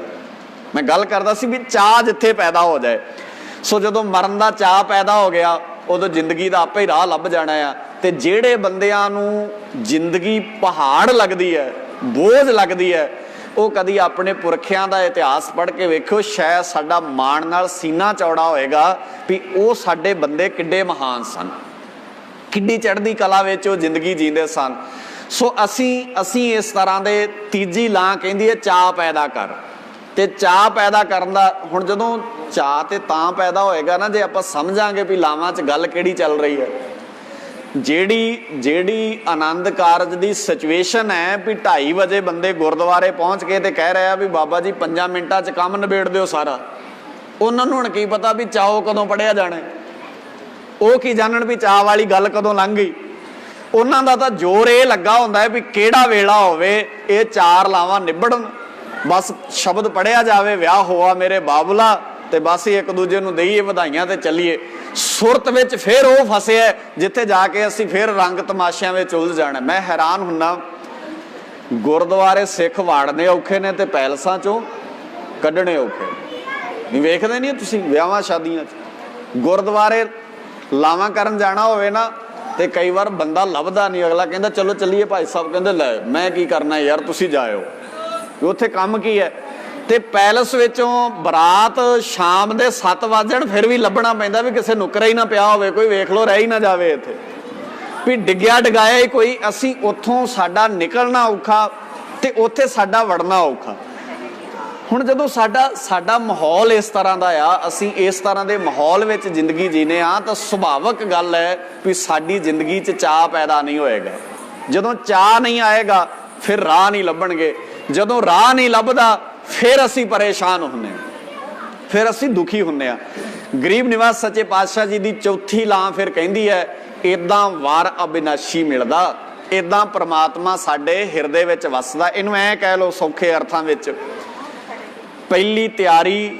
ਦੂਜੀ ਲਾਂ ਕਹਿੰਦੀ ਹੈ ਵੀ ਇਹਨੂੰ ਖਿੜੇ ਮੱਥੇ ਪ੍ਰਵਾਨ ਕਰ, ਤੇ ਤੀਜੀ ਲਾਂ ਕਹਿੰਦੀ ਹੈ ਵੀ ਇਹਦਾ ਚਾਅ ਬਣਾ ਕੇ ਰੱਖ, ਫਿਰ ਚੌਥੀ ਲਾਂ ਕਹਿੰਦੀ ਹੈ ਵੀ ਤੂੰ ਕੰਪਲੀਟ ਜ਼ਿੰਦਗੀ ਜੀ ਸਕਦਾ। ਹੁਣ ਇਹ ਸਮਝਣ ਵਾਸਤੇ ਸਾਨੂੰ ਸਾਰਿਆਂ ਨੂੰ ਹਮੇਸ਼ਾ ਸਦੀਵੀ ਚਾਅ ਆਪਣੀ ਲਾਈਫ ਵਿੱਚ ਬਣਾ ਕੇ ਰੱਖਣ ਦੀ ਲੋੜ ਹੁੰਦੀ ਹੈ। ਜਿਹੜੀ ਗੱਲ ਮੈਂ ਪਹਿਲਾਂ ਕਰਦਾ ਸੀ ਵੀ ਜਿਹੜੀ ਨੌਂ ਤੇ ਸੱਸ ਦੀ ਪਹਿਲੀ ਮਿਲਣੀ ਹੈ ਤੇ ਜਿਹੜੀ ਨੌਂ ਤੇ ਸੱਸ ਦੀਆਂ ਬਾਅਦ ਵਾਲੀਆਂ ਮਿਲਣੀਆਂ ਆ, ਉਹਨਾਂ ਦੋਵਾਂ ਨੂੰ ਕੰਪੈਰੀਜ਼ਨ ਕਰ ਲਓ ਬਸ। ਦੋਵੇਂ ਹੀ ਮੇਲ ਕੇ ਰੱਖ ਲੈ ਬੰਦਾ, ਦੋਵਾਂ ਦੀਆਂ ਵੀਡੀਓ ਬਣਾ ਕੇ ਰੱਖ ਲੈ, ਪਹਿਲੀ ਮਿਲਣੀ ਦੀ ਤੇ ਅਖੀਰਲੀ ਵਾਲੀ ਦੀ, ਫਿਰ ਆਪੇ ਹੀ ਪਤਾ ਲੱਗ ਜਾਏਗਾ ਵੀ ਇਹ ਚੇਂਜ ਕਿਵੇਂ ਆਉਂਦੀ ਹੈ ਬੰਦੇ ਦੀ ਲਾਈਫ ਵਿੱਚ। ਇੱਦਾਂ ਹੀ ਜਿਹੜੇ ਬੱਚੇ ਤੇ ਬੱਚੀ ਦਾ ਆਨੰਦ ਕਾਰਜ ਹੋਣਾ ਜਾਂ ਆਨੰਦ ਕਾਰਜ ਹੈ ਜਿੱਥੇ, ਜਿਵੇਂ ਅਸੀਂ ਇੱਥੇ ਆਨੰਦ ਕਾਰਜ ਵਿੱਚ, ਉਹ ਜਿੱਦਾਂ ਅੱਜ ਚਾਅ ਹੁੰਦਾ ਵਿਆਹ ਦਾ ਬੰਦੇ ਨੂੰ, ਐ ਪੂਰਾ ਬੰਦਾ ਪੈਰ ਨਹੀਂ ਨਾ ਧਰਤੀ ਤੇ ਲੱਗਦੇ ਵਿਆਹ ਵਾਲੇ ਦਿਨ ਤਾਂ ਬੰਦੇ ਦੇ, ਪਰ ਇਦਾਂ ਹੀ ਚਾਅ ਰਵੇ ਸਦਾ ਵਾਸਤੇ, ਹਰ ਰਿਸ਼ਤੇ ਵਿੱਚ ਇਦਾਂ ਦਾ ਚਾਅ ਰਵੇ। ਪਰ ਇਹ ਚਾਅ ਹੌਲੀ ਹੌਲੀ ਹੌਲੀ ਹੌਲੀ ਮੱਧਮ ਪੈਣ ਲੱਗ ਜਾਂਦੇ। ਮੱਧਮ ਕਿਉਂ ਪੈਂਦੇ ਆ? ਕਿਉਂਕਿ ਅਸੀਂ ਇਹਨਾਂ ਰਿਸ਼ਤਿਆਂ ਨੂੰ ਬਹੁਤ ਨੈਗੇਟਿਵ ਪੱਖ ਤੋਂ ਜ਼ਿੰਦਗੀ ਜੀਣ ਵਾਲੇ ਲੋਕਾਂ ਤੋਂ ਅਕਲ ਲੈਣ ਲੱਗ ਜਾਂਦੇ ਹਾਂ। ਅਸੀਂ ਗੁਰੂ ਸਾਹਿਬ ਜੀ ਤੋਂ, ਜਿਹੜਾ ਸਾਡਾ ਸਮਾਜ ਹੈ ਨਾ, ਉਹ ਸਿੱਖਿਆ ਤੇ ਲੈਂਦਾ ਹੈ, ਪਰ ਲੈਂਦਾ ਹੈ ਹਾਰੇ ਲੋਕਾਂ ਤੋਂ, ਜਿੱਤੇ ਲੋਕਾਂ